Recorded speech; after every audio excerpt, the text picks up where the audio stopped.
Hi viewers, welcome to Jaitra entertainment. So ఇవాళ మనతో పాటు పేరెంటింగ్ కోచ్ ఉన్నారనమాట. సో మేము ఆవిడని చూస్తే మీరు ఆల్రెడీ గుర్తుపట్టేసే ఉంటారు డెఫినెట్లీ. ఎవరని వెయిట్ చేస్తున్నారా? ఆవిడే సౌజన్య గారు అనమాట.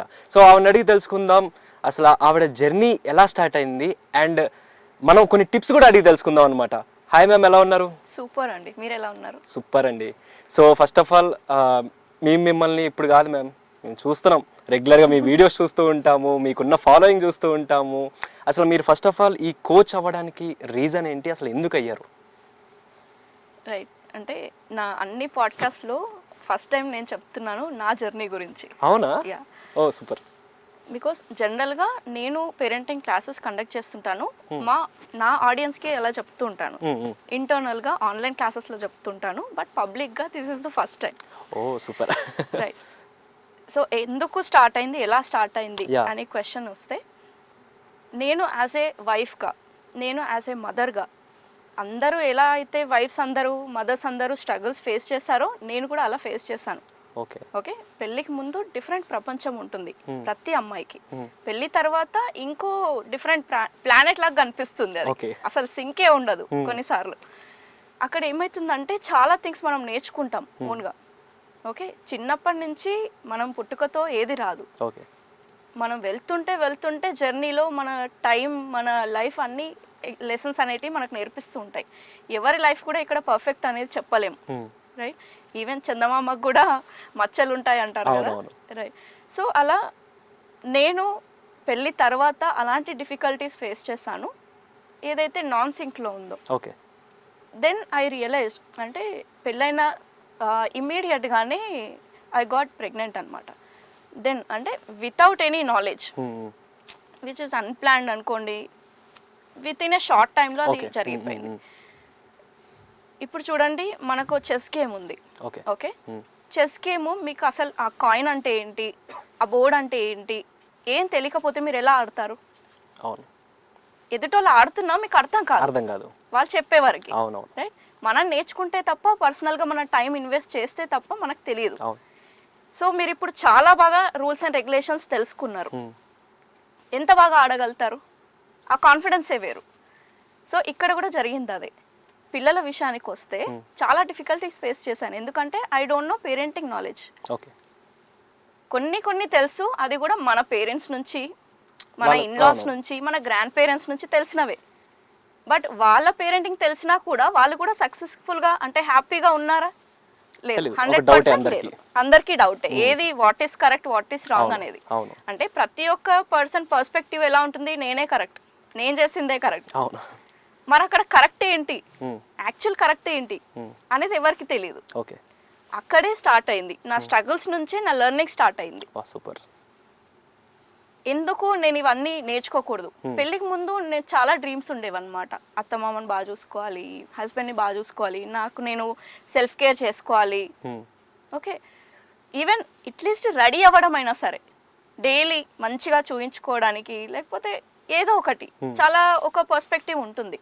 పెళ్ళి తర్వాత, పిల్లల తర్వాత టోటలీ ఆపోజిట్ అయిపోతుంది. ప్రతి అమ్మాయికి ఇది ఎక్స్పీరియన్స్ చేస్తారు. ఎందుకంటే ఎంత మీరు పేషెన్స్తో ఉన్నా, ఓకే, ఎంత బాగా మీరు హోల్డ్ ఆన్ చేసుకున్నా మీ ఎమోషన్స్ని, ఏదో ఒక రోజు బర్స్ట్ అయిపోతాయి. అక్కడి నుంచి మనం కొత్త వర్షన్ని మనం పుట్టుకొస్తాం. ముందు బిఫోర్ ఆఫ్టర్ అంటారు కదా, అలా తయారైపోతారు అనమాట. నేను పెళ్ళికి ముందు, ఈవెన్ పెళ్ళి తర్వాత కూడా చాలా ఇంట్రోవర్ట్ని. మీతో మాట్లాడాలి, ఒక కొత్త పర్సన్తో వెళ్ళి మాట్లాడాలి అని అంటే చాలా ఆలోచిస్తుండే. ఇప్పుడు నేను వెళ్ళి మాట్లాడితే వాళ్ళు ఏమనుకుంటారో ఏమో, నేను ఏదైనా మాట చెప్తే వాళ్ళు ఎలా తీసుకుంటారో ఏమో, నన్ను జడ్జ్ చేస్తారేమో, ఇలా చాలా థాట్ ప్రాసెస్ అనేది ఉంటుంది. ఇప్పుడు చాలా డిఫరెంట్ అయిపోయింది, because I learned so many things. Day by day వెళ్తూ ఉంటే చాలా నేర్చుకున్నాను. I started researching about parenting అనమాట. చాలా డిఫికల్టీస్ ఫేస్ చేశాను, ఎందుకంటే నన్ను నేను సెల్ఫ్ కేర్ తీసుకోలేకపోయాను. ఇది చేస్తే ఏమవుతుందో ఏమో, చిన్న పిల్లలు కదా, మనకేం నాలెడ్జ్ ఉండదు. ఫస్ట్ ఆఫ్ ఆల్ జస్ట్ కన్న తర్వాత బిడ్డను మన చేతిలో పెట్టే వరకే, ఆ పెట్టిన తర్వాత ఆ ప్రోడక్ట్ని ఎంత బాగా చూసుకోవాలని మనకు తెలియదు. అలా డిఫికల్టీస్ ఫేస్ చేశాను. నాకు అన్ఫార్చునేట్లీ కొంతమంది చాలా బెస్ట్ మెంటర్స్ దొరికారు నా లైఫ్లో. అందులో వన్ ఆఫ్ ది మెంటర్ మా హస్బెండ్ వేణు కళ్యాణ్ అనమాట. ఆయన అందరికీ తెలుసు, అందరికీ తెలిసిందే. సో ఈవెన్ అంత అంటే మీకు తెలుసు ఎలాంటి పర్సన్, ఆల్వేస్ బిజీగా ఉంటారు. అసలు దొరకరు మాకు. మీకే కాదు, ఈవెన్ నాకు కూడా దొరకలేదు. అవునా? ప్రెగ్నెన్సీ టైంలో కానీ ఓకే. ఈవెన్ డెలివరీ టైంలో నాతో పాటు చాలా బాగా నా పక్కనే ఉండి ఆ ప్రాసెస్ అంతా కూడా చూసాడు కళ్ళ ముందు. I given a normal delivery. ఇద్దరు అమ్మాయిలు నాకు. ఓకే, ఇప్పుడు 4 years 6 years అనమాట. ఆ మూమెంట్ అనేది చాలా ప్రీషియస్ థింగ్. ఆ మూమెంట్లో నా హస్బెండ్ నా పక్కన ఉండడం ఇట్స్ ఎ ఫార్చునేట్ అని చెప్తాను. ఇట్స్ ఎ బ్లెస్డ్ థింగ్ ఆ మూమెంట్లో. ఎందుకంటే చాలామంది హస్బెండ్ సపోర్ట్ చేయరు ఆ టైంలో. చాలా ఈ డెలివరీ ప్రాసెస్ ఎంత కష్టంగా ఉంటుందో పక్కనున్న పర్సన్స్ పెట్టే మెంటల్ టార్చర్ ఇంకో లెవెల్ అనమాట. బట్ నాకు అది లేదు. మంచి సపోర్ట్ ఉంది. ఈవెన్ మా పేరెంట్స్ నుంచి, మా అత్తమ్మ మామయ్య నుంచి చాలా సపోర్ట్ ఉంది. మా హస్బెండ్ నుంచి ఇంకా బాగా సపోర్ట్ ఉంది. సో దాట్ నేను నార్మల్ డెలివరీ అంత స్మూత్గా నేను డెలివర్ చేయగలిగాను, అంత హ్యాపీ బేబీస్కి. డెలివరీ తర్వాత చాలా స్ట్రగుల్స్ ఉండేదన్నమాట. ఓవర్ నైట్ మొత్తం మేల్కొని ఉండడం. ఇప్పుడు మా హస్బెండ్ షెడ్యూల్ తెలుసు, డే మొత్తం వర్క్ చేస్తూ ఉంటారు. రెస్ట్ దొరుకుతుంది ఎప్పుడైనా ఉంది అంటే అది నైట్ టైమే. ఆ నైట్ టైంలో కూడా బేబీ ఏడ్చింది లేకపోతే నిద్రపోనివ్వలేదు అని అనుకోండి, నెక్స్ట్ డే మొత్తం కూడా డిస్టర్బ్ అవుతుందని చెప్పి నేను ఏం చేసేదాన్ని, బయట ఎక్కడైతే హాల్ దివాన్స్ ఉంటుంది కదా అక్కడ వెళ్ళి పడుకునేదాన్ని.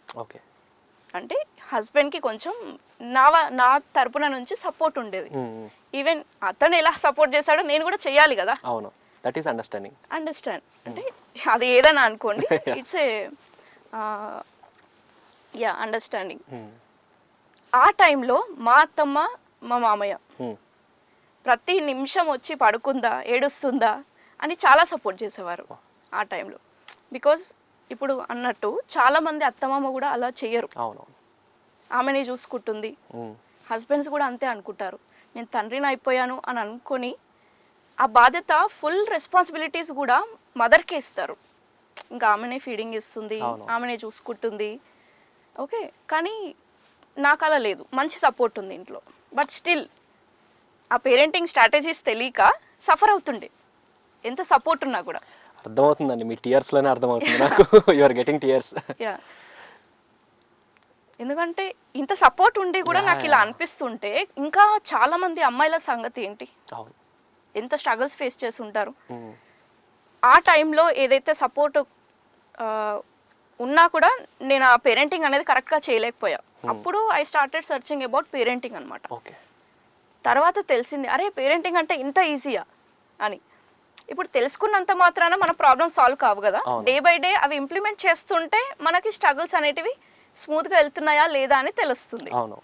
ఇప్పుడు చూడండి, ఒక 1 year పాటు ఒక బిహేవియర్ ఉంది, రూడ్ బిహేవియర్ అని అనుకుందాం ఒక చిల్డ్రన్లో. అది చేంజ్ చేయాలని అంటే పేరెంటింగ్ స్ట్రాటజీస్ తెలుసుకుంటే వీడు చేంజ్ అయిపోడు కదా.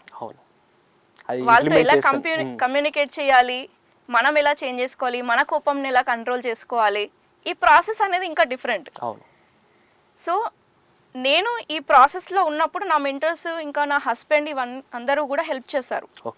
కానీ that is not the end of the story. అప్పుడే స్టార్ట్ అయింది. ఇప్పుడు నా ఇంట్లో నా పిల్లలతో నా హస్బెండ్తో ఇప్పుడు హ్యాపీగా ఉన్నాను. బట్ వాట్ అబౌట్ నేను ఇప్పుడు కాళ్ళు బయటకు వెళ్ళి ఒక ఫంక్షన్కో లేకపోతే ఒక మీటింగ్కో లేకపోతే నా వర్క్ ప్లేస్కో వెళ్ళి నా పిల్లల్ని ఇంకో పర్సన్ దగ్గర వదలాలి కదా. ఇప్పుడు లేదు అని అంటే ఫంక్షన్స్కి వెళ్ళినప్పుడు ఇంకో డిఫరెంట్ పిల్లలతో వాళ్ళు ఆడుకుంటారు, వాళ్ళ బిహేవియర్స్ వీళ్ళకి రిఫ్లెక్ట్ అవుతాయి, మళ్ళీ ఇంటికి వచ్చి డిఫరెంట్గా బిహేవ్ చేయడం. ఇప్పుడు నా ఫ్యామిలీ ఉంది, ఓకే, ఇన్లాస్, నేను, మా హస్బెండ్, పిల్లలు ఉన్నాము, ఇదంతా బాగానే ఉంది.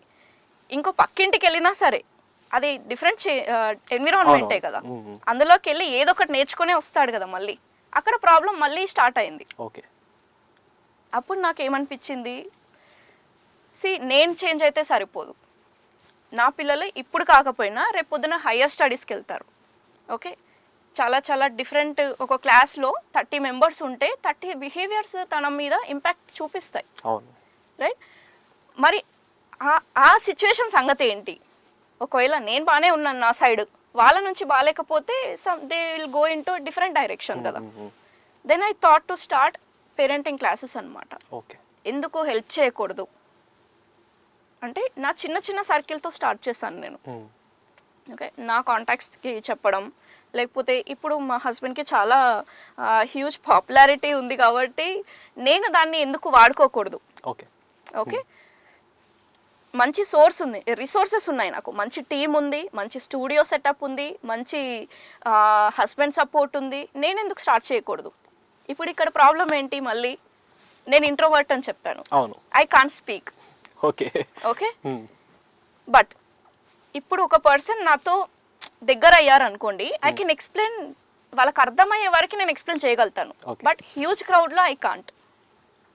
అక్కడనే స్టార్ట్ అయింది నా ఛాలెంజ్ అన్నమాట. ఓకే, సో ఇప్పుడు నాకున్న టాలెంట్ ఏంటి నాది అంటే నేను ఏమనుకుంటున్నానో ఎదుటి పర్సన్కి క్లియర్గా ఎక్స్ప్లెయిన్ చేయగలుగుతాను. కాకపోతే పబ్లిక్ స్పీకింగ్ స్కిల్స్ లేవు. అప్పుడు నేను ఏం చేయాలి? డిమాండ్ అక్కడ ఖచ్చితంగా నేను నేర్చుకోవాల్సిందే. I don't have choice. లేదు, నీకు ఎంత నాలెడ్జ్ ఉన్నా నీకు పబ్లిక్ స్పీకింగ్ తెలీదు, ఎదుటోళ్ళకి హెల్ప్ చేసే తత్వం నీకు లేదనుకోండి, ఆ స్కిల్ లేదనుకోండి, ప్రజెంటేషన్ స్కిల్ లేదనుకోండి, యు ఆర్ నో యూస్ కదా. సో ప్రతి పర్సన్లో నేను పేరెంటింగ్ క్లాసెస్లో కూడా చెప్తాను, మీ పిల్లలకి ప్రతి ఒక్క పర్సన్ ఈ భూమి మీద పుట్టిన వాళ్ళకి ఖచ్చితంగా ఒక టాలెంట్ ఉంటుంది. ఆ టాలెంట్కి మీరు కనుక స్కిల్ని యాడ్ చేస్తే, అది కనుక అదర్స్ లైఫ్లో వాల్యూ అడిషన్ చేస్తే they will be successful. Super. So అలా స్టార్ట్ చేశారు మొత్తానికి? స్టార్ట్ చేశాను. సో ఇప్పుడు చాలా మంచి రెస్పాన్స్ వస్తుంది. ఏ చిన్న వీడియో పెట్టినా there is nothing called negative comment నా ఛానల్ కింద. ఎవరో ఇప్పుడు ఖచ్చితంగా మన ఉన్న అన్ని ప్లేట్లో చిన్న మిరపకాయ తీసి పక్కన పెడతాం కదా, అట్లాంటి కామెంట్స్ అంటే నేను చాలా అవి తీసుకోను కూడా. ఓకే, బికాజ్ నాకు కోపం కాదు. ఫస్ట్ థింగ్, నెగిటివ్ కామెంట్స్ ఎవరైతే చేస్తారో 1-2% ఉంటారు మ్యాక్సిమం. వాళ్ళు ఎందుకు చేస్తున్నారు అని అంటే they don't know. Okay okay, ఎందుకంటే ఏం చేస్తే ఏమవుతుంది అనేది తెలియదు వాళ్ళకి. ఎంతసేపు వాళ్ళ పాస్ట్ని మైండ్లో పెట్టుకొని వాళ్ళు మాట్లాడుతున్నారని నేను అనుకుంటాను. అంటే ఎప్పుడైనా అన్నారా ఎవరన్నా ఎందుకు నీకు ఇవన్నీ అవసరం అట్లా అని? అలాంటివి కాదు. ఓకే, ఇప్పుడు చూడండి, పిల్లల్ని కొట్టకూడదు, తిట్టకూడదు అనే కాన్సెప్ట్ ఒకటి ఉంది వీడియో. ఓకే, ఎందుకు మా పేరెంట్స్ నన్ను కొట్టారు, నేను బాగానే ఉన్నా ఇప్పుడు, అలాంటివి వస్తాయి అన్నమాట. అంటే కాన్సెప్ట్ పైన మాట్లాడేటి. నా పర్సనల్ గా ఎవరు మాట్లాడడానికి ధైర్యం కూడా చేయరు అనుకోండి. బికాజ్ ఇప్పుడు చూడండి, నేను మీకు ఏదో ఉపయోగపడుతుంది అని ఏదైనా వీడియో చేస్తున్నప్పుడు నీకు నచ్చితే తీసుకో, లేదా వదిలేసాయి అంతే. You can't judge other persons life. అంటే don't judge a book by its cover అంటాం కదా, అలా చేస్తున్నారని అంటే ఆల్రెడీ నా వెనకాల ఉన్న వాళ్ళే, నేను వాళ్ళ ముందు ఆల్రెడీ ఉన్నాను సూపర్ అన్నట్టే నేను తీసుకుంటాను. దే డోంట్ నో అనే పాజిటివ్ వేగానే నేను తీసుకుంటాను. ఓకే, సో అలా ఇప్పుడు నేను క్లాసెస్ తీసుకుంటున్నాను, పేరెంటింగ్ క్లాసెస్ తీసుకున్న తర్వాత వింటే సరిపోదు కదా, ఇందాక నేను అన్నట్టు వాళ్ళకి ఒక సపోర్ట్ సిస్టమ్ అనేది ఉండాలి.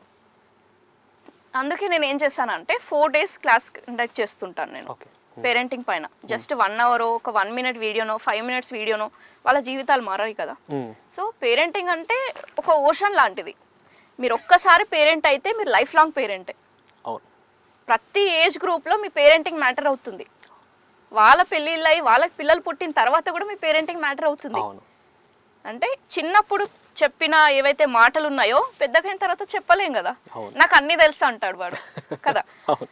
సో వాళ్ళతో ఎలా కమ్యూనికేట్ చేయాలి, వీళ్ళతో ఎలా కమ్యూనికేట్ చేయాలి, టీనేజ్లో ఉన్నప్పుడు ఎలా కమ్యూనికేట్ చేయాలి, ఇవన్నీ మ్యాటర్ అవుతాయి.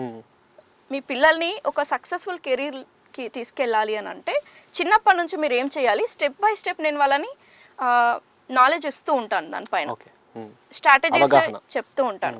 యా, సో ఈ సర్వీస్ ఏదైతే ఉందో వాళ్ళందరి కోసం ఒక గ్రూప్ క్రియేట్ చేశాను నేను, ఒక కమ్యూనిటీ లాగా. That is called happy parents club. Super. ఎందుకంటే ఆ క్లబ్లో అందరూ కూడా ఆల్రెడీ పేరెంటింగ్ గురించి నాలెడ్జ్ తీసుకున్న వాళ్ళే ఉండాలి. బికాస్ ఎందుకంటే నేను చెప్పింది నీకు 100% ఎక్కాలి అని అంటే ఆ టర్మినాలజీ నీకు తెలిసి ఉండాలి ఆల్రెడీ కదా. ఇప్పుడు మీరు యాంకరింగ్ చేస్తున్నారు, యాంకరింగ్లో ఏమేం టర్మినాలజీస్ ఉంటాయి, మైక్, కెమెరా, ఇవన్నీ ఈ స్టూడియో సెటప్ ఎలా చేసుకోవాలి, ఈ నాలెడ్జ్ ఉంటేనే రేపు పొద్దున మీకు ఏదైనా చేంజెస్ చెప్పినప్పుడు మీకు అర్థమవుతుంది. ఇప్పుడు బయట అవుట్ సైడర్స్ అనుకోండి, నేనే ఉన్నాను, లేకపోతే ఇప్పుడు టీ ఇచ్చే పర్సన్, ఆఫీస్ బాయ్ ఎవరో ఉన్నారు, వాళ్ళకి ఇవన్నీ తెలియదు కదా.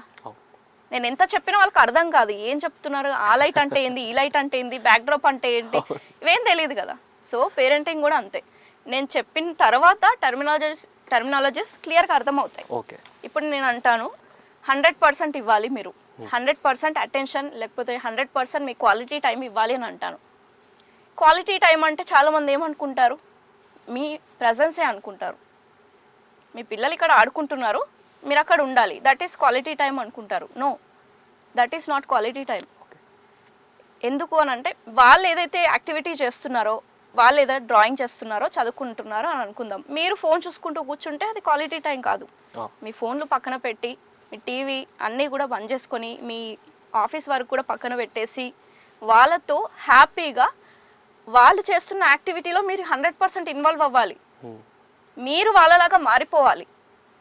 వాళ్ళని మీలాగా కాదు, అల్లరి చేయకండి అని కాదు, మీరు అల్లరి చేయండి ఒక 10 minutes. మీకు తెలుసా మీ స్ట్రెస్ ఎంత రిలీఫ్ అవుతుందో ఆ టైంలో. ఈ డే మొత్తంలో that is the best moment అనిపిస్తుంది మీకు. ఇప్పుడు చాలా మంది పేరెంట్స్ అలా లేరు కదా, లైక్ జనరల్లీ వాళ్ళ ఆఫీస్ వర్క్స్ ఉంటాయి, వాళ్ళు ఇంటికి వచ్చిన తర్వాత కూడా మళ్ళీ అదే వర్క్ చేస్తారు, కానీ పిల్లలతో టైం స్పెండ్ చేయట్లేదు. అదే ఇప్పుడు అక్కడనే వచ్చింది మెయిన్, మనకి టైం అనేది ఇవ్వడం తగ్గిపోయింది. పేరెంట్స్ కి చిల్డ్రన్ కి అక్కడ గ్యాప్ వచ్చేస్తుంది, ఆ కనెక్షన్ అనేది ఉండట్లేదు. అవునవును, నీ లైఫ్ నీది అయిపోయింది, వాళ్ళ లైఫ్ వాళ్ళది అయిపోయింది. వాళ్ళు గొడవ చేస్తున్నారు, మొబైల్ ఇస్తారు, పక్కన కూర్చో, అంతే అంతే. సో మొబైల్ ఫోన్ అనేది పిల్లలకి చాలా ఎఫెక్ట్ అవుతుంది ఇప్పుడు ప్రెసెంట్. ఒకప్పుడు చిన్నప్పుడు బయటకు వెళ్ళి ఆడుకునే వాళ్ళు, సరదాగా ఏదన్నా టైం స్పెండ్ చేసేవాళ్ళు. ఇప్పుడు లేదు, వాళ్ళు అల్లరి చేస్తున్నారంటే మొబైల్ ఫోన్ చేతిలో పెడతారు. సో దానివల్ల పిల్లలకి ఎంతవరకు ఎఫెక్ట్ అవుతుంది అంటారు? ఓన్లీ అల్లరి చేస్తేనే కాదు, తినకపోయినా ఇస్తారు, హోంవర్క్ చేయకపోయినా ఇస్తారు, పడుకోకపోయినా ఇస్తారు. ఫోన్ లో మనం మాట్లాడుతున్నాము, డిస్టర్బ్ చేయకూడదు అన్నప్పుడు ఇస్తారు. కిచెన్ లో వంట చేస్తున్నాము, వచ్చి డిస్టర్బ్ చేయొద్దని ఇచ్చేస్తారు. చాలా సిచ్యువేషన్స్ ఉన్నాయి ఫోన్ ఇవ్వడానికి వాళ్ళకి. బికాస్ ఈ ఫోన్ తప్ప ఇంకో ఆల్టర్నేటివ్ తెలియట్లేదు పేరెంట్స్ కి. ఒకప్పుడు అట్లా లేరు కదా మరి. ఒకప్పుడు ఫోన్స్ ఉండేనా మనకి? అది మెయిన్ రీజన్ అక్కడ మొబైల్ ఫోన్ లేదు. ఫోన్ ఉన్నా డేటా ఎంత ఉంటుండే మనకి? అయిపోద్దేమో ఆన్ ఆఫ్ ఎన్నిసార్లు చేసేవాళ్ళం. ఇప్పుడు ఇంట్లో ఫ్రీ వైఫై ఈజీలీ అవైలబుల్ చాలా ఉన్నాయి. ఇప్పుడు ఓన్లీ మొబైల్తో ఆగుతున్నారా? మా వాడికి ట్యాబ్ కావాలి గేమ్స్ ఆడుకోవడానికి, లేకపోతే సిస్టమ్ కావాలి, ఇంకా ఇంకా డిఫరెంట్ స్మార్ట్ వాచెస్ అని చాలా థింగ్స్ వచ్చేసాయి, ఎలక్ట్రానిక్ గ్యాడ్జెట్స్ వచ్చేసి ఈ పేరెంట్స్ క్వాలిటీ టైంని, ఈ పేరెంట్స్ చైల్డ్ కనెక్షన్ అనేది మిస్ చేస్తుంది. మెయిన్ రీజన్ అదే. అలా ఉన్నప్పుడు ఏమవుతుంది, చాలా అగ్రెసివ్గా తయారైపోవడం. ఎందుకంటే వీడియోస్లో చాలా మటుకు ఏం చూస్తారు పిల్లలు, ఫాస్ట్ పేజ్, అంటే ఒక 5 secondsలో చాలా క్లిప్స్ చూపిస్తారు, చాలా హై కాంట్రాస్టెడ్ కలర్స్ ఉంటాయి. వాళ్ళ మైండ్ అప్పుడు ఏమవుతుంది, ఓవర్ స్టిమ్యులేట్ అయిపోతుంది. అంటే ఆ మైండ్కి అది నచ్చుతుంది. ఇప్పుడు టీవీ బంద్ చేసి చదువుకోనంటే లో పేస్డ్, అంటే తక్కువ బ్రైట్నెస్ ఉన్నా, లేకపోతే స్లోగా ఉన్న ఒక మూమెంట్ని ఎంజాయ్ చేయలేడు. అందుకోసమే పిల్లలు ఎక్కువ ఈ టైంలో నాకు బోర్ కొడుతుంది అంటారు. ఎందుకంటే వాళ్ళ మైండ్ ఆల్రెడీ ఒక దానికి అడాప్ట్ అయిపోయింది, ఇంకో సిచ్యువేషన్కి రావడానికి టైం పడుతుంది వాళ్ళకి. సో అందుకోసమే మొబైల్ ప్లేస్లో ఫిజికల్ యాక్టివిటీని రిప్లేస్ చేయాలి. ఏదైనా సరే, పిల్లలు స్కూల్ నుంచి ఇంటికి రాగానే తినిపిస్తారా, ఫ్రెష్ అప్ చేస్తారా, చేయండి. ఓకే, ఏది ఉన్నా సరే ఫినిష్ చేసుకున్న తర్వాత ఇమీడియట్గా హోంవర్క్స్ రాయమని చెప్పకండి. ఎందుకంటే ఆల్రెడీ చాలా హీట్లో వస్తున్నారు, వాళ్ళకి కొంచెం ఆ మైండ్ అనేది ఫ్రీగా అవ్వాలి. వాళ్ళకి స్ట్రెస్ ఉంటుంది, స్కూల్ అంటే అంతా కొత్తే కదా. ఏదైనా కొత్త కోర్స్ నేర్చుకుంటున్నప్పుడు, ఒక స్కిల్ నేర్చుకుంటున్నప్పుడు మైండ్ చాలా హీట్ అయిపోతుంది. వాళ్ళకు కూడా సేమ్, వాళ్ళకి అన్ని కొత్తే. సో కొంచెం రిలాక్స్ చేయండి. రాగానే మీకు మీ పిల్లలకి కనెక్షన్ ఉండాలి అని అంటే మంచి ఒక హగ్ ఇవ్వండి. మ్యాజికల్ హగ్ అని చెప్తాను నేను. హగ్ ఇచ్చిన తర్వాత కమ్యూనికేషన్ ఏదైతే ఉంటుందో అది చాలా ఇంపార్టెంట్. ఇప్పుడు ఎందుకు చాలా మంది పేరెంట్స్ కంప్లైంట్ చేస్తారు, మా వాడు నా మాటే వినాడు, వచ్చి నుంచి అల్లరి చేస్తూ ఉంటారు. ఇంకా వాడు వచ్చిందంటే ఇంట్లో అందరు అబ్బా వచ్చేసాడని కంగారు పడిపోతూ ఉంటారు. ఈవెన్ కొంతమంది అమ్మాయిలు కూడా చేస్తుంటారు, సోఫాలెక్కి దుంకుతుంటారు. దాంట్లో ఎవరైనా రిలేటివ్స్ వచ్చినప్పుడు వాళ్ళని కొడుతుంటారు, ఏదైనా టాయ్స్ షేర్ చేసుకోమంటే షేర్ చేసుకోరు. ఇలా చాలా థింగ్స్ డిఫరెంట్ బిహేవియర్తో చేస్తారు. మరి ఎందుకు చేస్తున్నారు అని అంటే మీ కమ్యూనికేషన్ చాలా మ్యాటర్ అవుతుంది. అంటే మీ పేరెంట్ చైల్డ్ బాండింగ్ అనేది చాలా మిస్ అవుతుంది. మీ కమ్యూనికేషన్ మ్యాటర్ అవుతుంది. ఎలా ఇప్పుడు చుట్టాలు వచ్చారు ఇంటికి, చాలా అల్లరి చేస్తున్నాడు, మీరు ఎలా రియాక్ట్ అవుతారు అప్పుడు ఆ సిచ్యువేషన్లో? డెఫినెట్లీ మనం రూడ్గా బిహేవ్ చేయడం ఏదో ఒకటి జరుగుతుంది ఇక్కడ. జరుగుతుంది. ఇప్పుడు నేను మీతో రూడ్గా బిహేవ్ చేస్తే మీకు ఎట్లా అనిపిస్తుంది? ఆబ్వియస్లీ కోపం వస్తుంది. కోపం వస్తుంది కదా. సో వాళ్ళకు కూడా కోపం వచ్చి ఆ అగ్రెసివ్నెస్ అనేది ఇంకెక్కువ అవుతుంది. అవును. సేమ్ ఇప్పుడు మనం ఎలా బిహేవ్ చేస్తే వాళ్ళు కూడా రిఫ్లెక్షన్ చేస్తారు ఖచ్చితంగా. మా వాడు 20 సార్లు చెప్పినా వినట్లేదు, 100 సార్లు చెప్పినా వినాడు. ఎందుకు వినడు అని అంటే వాళ్ళు వింటున్నా వాళ్ళకి అర్థం కావట్లేదు ఏం చేయాలి. ప్లస్ మీరు రెస్పెక్ట్ఫుల్గా మాట్లాడట్లేదు. అర్థమవుతుందా? ఎవరైనా take respect and give respect, అది చిల్డ్రన్ విషయంలో ఇంకా బాగా వర్తిస్తుంది. మీరు ఎంత బాగా వాళ్ళని చూసుకుంటే, ఇంటికి గెస్ట్లు వస్తే ఎలా చూసుకుంటాం మనం, అంత బాగా వాళ్ళతో కమ్యూనికేషన్ చేస్తే వాళ్ళంతా రెస్పెక్ట్ మీకు ఇస్తారు. ఓకే. 10 సార్లు చెప్పే అవసరమే లేదు. ఆ సిచ్యువేషన్కి తగ్గట్టు బిహేవ్ చేస్తారు అంతే. ఓకే.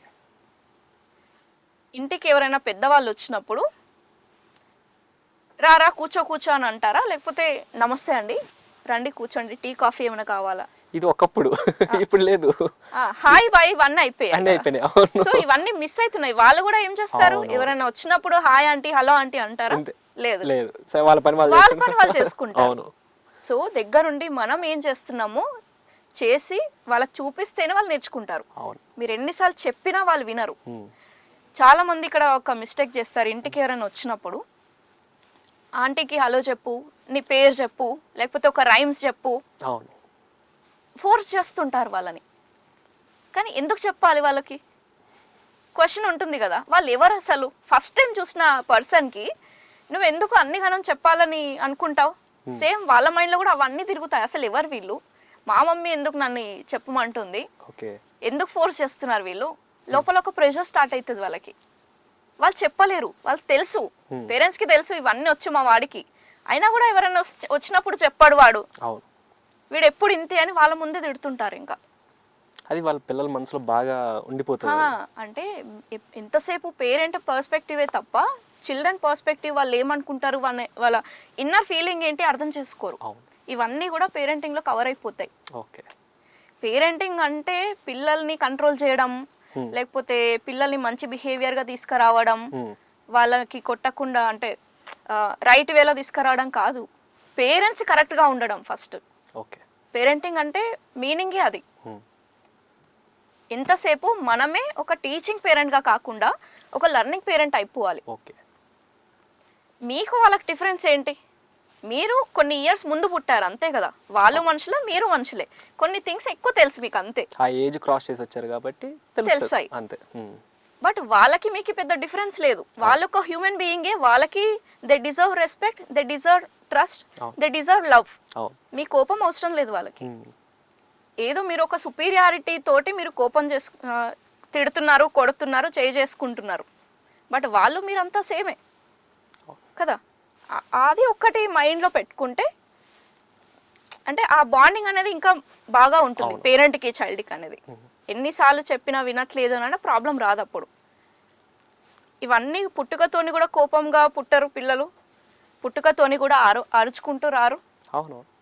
అలాంటి బిహేవియర్తో రారు కదా. ఒకప్పుడు అంటే నాకు ఇక్కడ ఒక డౌట్ ఉందండి. యాక్చువల్గా ఒకప్పుడు ఒక టీనేజ్లో ఒక ఫాదర్ టీనేజ్ అబ్బాయిని అరిస్తే డెఫినెట్లీ వాళ్ళు రియాక్ట్ అయ్యేవాళ్ళు కాదు. బట్ ఇప్పుడు టీనేజ్ వాళ్ళు ఎట్లా ఉన్నారంటే రియాక్ట్ అవుతున్నారు. నువ్వేంటి నన్ను అరిచేది, రివర్స్ అవుతున్నారు.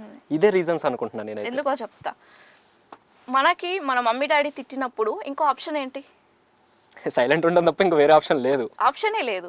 ఇప్పుడు చాలా ఆప్షన్స్ ఉన్నాయి. మన చేతిలో అప్పుడు ఫోన్స్ లేవు. ఫ్రెండ్స్ సర్కిల్ ఉన్న అందరూ అండర్ కంట్రోల్లో ఉండే ఫ్రెండ్స్ కూడా వాళ్ళ పేరెంట్స్ లో. ఇంకో ఆప్షన్స్ లేవు మనకి. ఇప్పుడు ఏం దొరుకుతుంది? ఫ్రెండ్స్, బయట ఫ్రెండ్స్ దొరుకుతున్నారు, మొబైల్, సోషల్ మీడియా. ఇప్పుడు ఫిజికల్గా ఫ్రెండ్ లేకున్నా 100 మెంబర్స్ ఫేస్బుక్లో ఉంటాడు, ఎవరితో ఒకరికి కనెక్ట్ అయిపోతుంటాడు, వాళ్ళ ప్రెషర్ అంతా కూడా వాళ్ళతో షేర్ చేసుకుంటాడు, కూల్ అయిపోతున్నాడు. లైక్ ఇట్లా అంటే పిల్లలు ఎప్పుడైనా ప్రెషర్గా ఫీల్ అయినప్పుడు, స్ట్రెస్గా ఫీల్ అయినప్పుడు దెర్ ఆర్ 4 రెస్పాన్సెస్ అనమాట. ఓకే, వాళ్ళ మైండ్లో ఆ 4 రెస్పాన్సెసే తిరుగుతాయి. ఫస్ట్ రెస్పాన్స్ వచ్చేసి ఫ్లైట్ మోడ్. ఫ్లైట్ రెస్పాన్స్ అంటే ఈ ప్రెషర్ ఉన్న సిచ్యుయేషన్ నుంచి ఫ్లైట్ మోడ్కి వెళ్ళాలనుకుంటారు, ఇంకా అంటే వేరే దాంట్లోకి జంప్ అవ్వాలనుకుంటాడు. అంటే పెద్దవాళ్ళే అనుకోండి, సమాధానం ఇవ్వకుండా అక్కడ నుంచి సైలెంట్కి వెళ్ళిపోతాడు. ఏ మా పేరెంట్స్ ఇంతే అని వాడిది వాడు అనుకొని వాడి ఫోన్ వాడు తీసుకొని బయటకు వెళ్ళిపోతుంటాడు. లేకపోతే టీవీ ఆన్ చేసుకొని వాడి మూవీస్ ఏదో చూసుకుంటాడు, రూమ్లోకి వెళ్ళి లాక్ చేసేసుకుంటాడు. ఓకే, ఇవన్నీ ఫ్లైట్ మోడ్. నెక్స్ట్ వస్తుంది fight mode. Okay, fight mode అంటే ఏంటి? ఇది చాలా ఇండ్లల్లో చిన్న పిల్లలకు చూస్తుంటాం. అంటే ఇంట్లో 2 పిల్లలు అంటే చిన్న వాళ్ళకి చూస్తాం ఈ బిహేవియర్. ఫైట్ మోడ్, అరచేస్తారు, ఇమీడియట్ గా బ్యాక్ ఆన్సర్ ఇస్తాడు చిన్న వాళ్ళు.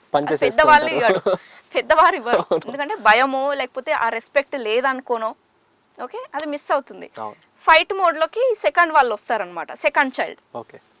ఎట్లా అంటే ఇప్పుడు చెప్పినట్టు బ్యాక్ ఆన్సర్ ఇవ్వడం, కోపంగా ఉండడం, ఏదన్నా విసిరేయడం, చేతిలో ఏదున్నా, లేకపోతే సిబ్లింగ్స్ ఇంట్లో ఉన్నప్పుడు వాళ్ళని కొట్టడం, ఇవన్నీ చేస్తారు. ఫైట్ మోడ్ అంటే ఎప్పుడు ఫైట్ మోడ్ లో ఉంటారు. ఎవరైనా ఏదైనా అంటే కోపం వచ్చేస్తుంది. పెద్దవాళ్ళకి రాదు, మళ్ళీ చిన్న వాళ్ళకి కొంచెం ఆలోచిస్తారు. నెక్స్ట్ వస్తుంది ఫ్రీజ్ మోడ్. పిల్లలు స్ట్రెస్గా ఉన్నప్పుడు ఫ్రీజ్ మోడ్లోకి ఎప్పుడు వస్తారు అని అంటే, ఇప్పుడు నేను చెప్పినట్టు రూమ్లోకి వెళ్ళి లాక్ చేసుకోవడం, వాళ్ళ ఫీలింగ్స్ అన్నీ కూడా దాచేసుకుంటారు అనమాట. ఎక్కువ మంది అమ్మాయిలకు చూస్తుంటాం, పెద్దవాళ్ళకి, ఫస్ట్ చైల్డ్కి అమ్మాయిలకు చూస్తుంటాం, కొంతమంది బాయ్స్కి కూడా. ఇంట్రోవర్ట్స్ ఎవరైతే ఉంటారో వాళ్ళకి ఎట్లా అంటే చిన్న మాట అన్నా కూడా తట్టుకోలేరు, ఫీల్ తొందరగా ఏడ్చేస్తారు, లోపల వాళ్ళు కుమిలిపోతూ ఉంటారు. ఒక డస్ట్బిన్ లాగా వాళ్ళ ఎమోషన్స్ అన్నీ పెట్టుకుంటారు అనమాట. అప్పుడు ఏమైతుంది, ఆ పెట్టి ప్రెషర్ కుక్కర్ ఎలా అయితే సమ్ పాయింట్ వచ్చినప్పుడు వర్స్ట్ అవుతుందా, అట్లాంటి సిచ్యుయేషన్స్ వస్తాయి ఫ్రీజ్ మోడ్లో ఉన్న వాళ్ళకి. దిస్ ఇస్ డేంజరస్ మోడ్ అని చెప్తాను. బికాస్ ఈ సూసైడ్స్ కానీ ఇవన్నీ డిఫరెంట్ థాట్స్ రావడం కూడా ఈ ఫ్రీజ్ మోడ్లో నుంచే. ఎందుకంటే నాకెవరు లేరు, ఐఎమ్ ఎలోన్, నాకెవరు సపోర్ట్ చేయరు, ఇలాంటి ఫీలింగ్స్ అన్ని ఎమోషన్స్ అన్నీ సప్రెస్ అయిపోతాయి వాళ్ళ మైండ్లో. సో నెగిటివ్ వేకి దారి తీస్తుంది అది. ఇప్పుడు నేను చదువుకోకపోతే మా పేరెంట్స్ ఏమంటారో ఏమో, నేను పాస్ కాకపోతే నన్ను ఇంట్లో నుంచి పంపించేస్తారు, లేకపోతే నాకు పెళ్లి చేసి పంపిస్తారు, లేకపోతే నా జీవితమే వేస్ట్, నా పేరెంట్స్ నన్ను ప్రేమించరు, ఇలాంటివన్నీ కూడా ఊహించేసుకుంటారు. అక్కడ రియాలిటీ జరుగుతుందా లేదా మనకు తెలీదు. చాలా మంది కొడతారని సూసైడ్ చేసుకోవడం, ఇవన్నీ. రీసెంట్గా మనం ఒక వీడియో చూసాం కదా, వైరల్ అయింది. ఎగ్జామ్ రాస్తుంటేనే వెళ్ళి సెకండ్ థర్డ్ ఫ్లోర్ నుంచి దుక్కేశాడు. ఎందుకు అంత ప్రెషర్ ఎందుకు ఉంది అంటే, ఎగ్జామ్స్ అంటే భయం, ప్రతి చిన్నదానికి భయం భయం భయం చిన్నప్పటి నుంచి. ఆ భయం ఎక్కడి నుంచి స్టార్ట్ అయింది? మళ్ళీ చిన్న ఉన్నప్పటి నుంచి, ఫస్ట్ ముద్ద పెట్టేటప్పటి నుంచి స్టార్ట్ అవుతుంది మనకి. తినకపోతే బూచోడు వస్తాడు, తినకపోతే అంకుల్ ఎత్తుకొని వెళ్తాడు, ఆ అంకుల్ భయం, ఆంటీ భయం, పోలీస్ భయం, ఈ భయం, ఆ భయం అని చిన్నప్పటి నుంచి స్టార్ట్ అవుతుంది ఆ భయాలు. It's is very wrong. అంటే ఇప్పుడు చూడండి, ఇల్లాజికల్ అనమాట అవన్నీ. నిజంగా బూచోడు వస్తాడా? తీసుకెళ్తే మీరు ఊరుకుంటారా? కదా, ఆ సిచ్యువేషన్కి అయిపోవడానికి ఓన్లీ టెంపరీ సొల్యూషన్ కోసమే అలా చేస్తున్నారు భయం. కాకపోతే దాని లాంగ్ టర్మ్లో ఇంపాక్ట్ ఎలా ఉంటుంది అనేది ఊహించలేకపోతున్నారు. ఎప్పుడు కూడా చిన్నపిల్లలకి యాంగర్ అంటే కోపం, డిప్రెషన్, భయం, ఇవన్నీ కూడా పిల్లలకి చిన్నప్పటి నుంచి కూడా తెలియకుండా పెంచాలి. That is the right parenting అంటాను. ఎందుకు ఒక ఇంటర్వ్యూకి వెళ్ళేటప్పుడు నర్వస్గా ఎందుకు ఫీల్ అవుతున్నాం? ఎందుకంటే చిన్నప్పటి నుంచి ఆ ఫోబియాస్ అన్నీ ఉన్నాయి. ఇప్పుడు ఏమవుతుందో ఏమో, కాక్రోచ్ని ముట్టుకుంటే ఏమవుతుందోనేమో, ఆ బల్లిని ముట్టుకుంటే ఏమవుతుందో ఏమో, చిన్న చిన్న వాటికి కూడా భయాలు పెంచుకుంటూ వెళ్ళిపోయాం. అందుకే రియల్ వరల్డ్ని ఫేస్ చేసి ఏమంటారు, ఆ కాన్ఫిడెన్స్ లేకుండా పోయింది. నీ మీద నీకు నమ్మకం అంటే సెల్ఫ్ ఎస్టీమ్ లేకుండా పోయింది. అదేమైనా సరే నేను ఫేస్ చేస్తా అనేది లేదు ఇప్పుడు. చాలా మంది కామెంట్స్ చేస్తారని చెప్పాను కదా, మా పేరెంట్స్ నన్ను తిట్టేవారు, కొట్టేవారు, నేను బాగానే ఉన్నా అంటే, ఎక్కడ బాగున్నావు నువ్వు? వేర్ ఇస్ ద ప్రూఫ్ నువ్వు బాగున్నావని? అనుకుంటున్నావు అంతే. You are not okay. నీ లోపల కూడా చాలా భయాలు ఉన్నాయి. హైట్ ఫోబియానో, వాటర్ ఫోబియానో, ఎక్కువ తడవకు, జలుబు చేస్తుందని చిన్నప్పటి నుంచి చెప్పడం వల్ల, లేకపోతే వానలో తడవకు, ఎక్కువ ఎండలోకి పోకు, ఏమవుతుంది? చిన్న చిన్న భయాలన్నీ కూడా క్రియేట్ అయిపోయాయి ఈరోజు. సో ఆ భయాలు కానీ, కోపం కానీ, డిప్రెషన్ స్ట్రెస్ కానీ పెట్టకూడదు పిల్లలకి. ఓకే. అవంటే ఏంటో దూరంగా పెంచితేనే సర్టెన్ పాయింట్ వచ్చిన తర్వాత వాట్ ఈస్ వాట్ అని వాళ్ళు నేర్చుకుంటారు, రైట్ వేగా నేర్చుకుంటారు. ఇప్పుడు వాళ్ళకి ఆలోచన విధానం తక్కువ ఉంటుంది, మీరు ఏది చెప్పినా అదే రైట్ అనుకుంటారు కదా. ఇప్పుడు కాక్రోచ్ ఉంది, అది కూడా ఒక లివింగ్ బీయింగే, ఓకే, అది దానికి కూడా ఒక లైఫ్ ఉంది, దాన్ని కూడా మనం బతికియాలి. తీసి నీ ఇంట్లో వద్దా, బయటికి పడేసేయి, అది కూడా నీలాగానే బతుకుతుంది, అది తెలిసి తెలియకనే చేస్తుంది మిస్టేక్స్. అలాంటి కైండ్నెస్ పెంచడం, ఎదుటి పర్సన్ మీద రెస్పెక్ట్ని పెంచడం, ఎదుటి పర్సన్ మీద ప్రేమను పెంచడం, ఇవన్నీ చాలా ఇంపార్టెంట్. ఇవన్నీ చేస్తలేరు పిల్లలకి. ఇప్పుడు ఏం చేస్తున్నారు మిస్టేక్ అని అంటే, ఎదుటి పర్సన్తో కంపారిజన్ చేస్తున్నారు. అంటే మీ పిల్లలు మీ టాలెంట్ తెలియక ఎదుటి టాలెంట్ నుంచి మీరు కంపేర్ చేస్తున్నారు, విచ్ ఇస్ బిగ్గెస్ట్ మిస్టేక్ అని నేను చెప్తాను. అవును, చాలా మంది నేను చూసానండి, ఏదో వాళ్ళతో కంపేర్ చేయడం, వీళ్ళతో కంపేర్ చేయడం, దానివల్ల వాళ్ళు డిప్రెస్ ఫీల్ అయిపోయి వాళ్ళతో కంపేర్ చేస్తారేంటి, వీళ్ళకి సూసైడ్ థాట్స్ రావడం వన్ ఆఫ్ ది రీజన్ కూడా ఇది. కరెక్ట్, అది కూడా కంపారిజన్ కూడా మెయిన్ రీజన్. బికాస్ ఇప్పుడు ఇంట్లో చిన్న పిల్లలు ఉన్నారు, పెద్ద పిల్లలు ఉన్నారు, వీళ్ళిద్దరు కూడా కంపారిజన్ చేస్తారు. ఎందుకంటే ఇద్దరు నా పిల్లలే, ఒకడు బాగా చదివితే వీడు కూడా బాగా చదవాల్సిందే, వాడు తింటే వీళ్ళు కూడా తినాల్సిందే అనే ఒక కాన్సెప్ట్ తోటి ఇద్దరికి కంపారిజన్ చేస్తుంటారు. అప్పుడు ఏమవుతుందో తెలుసా, దాని సైడ్ ఎఫెక్ట్స్ ఈ ఇద్దరు ఎవరైతే ఉన్నారో సిబ్లింగ్స్, వాళ్ళ మధ్యలో గొడవలు స్టార్ట్ అవుతాయి.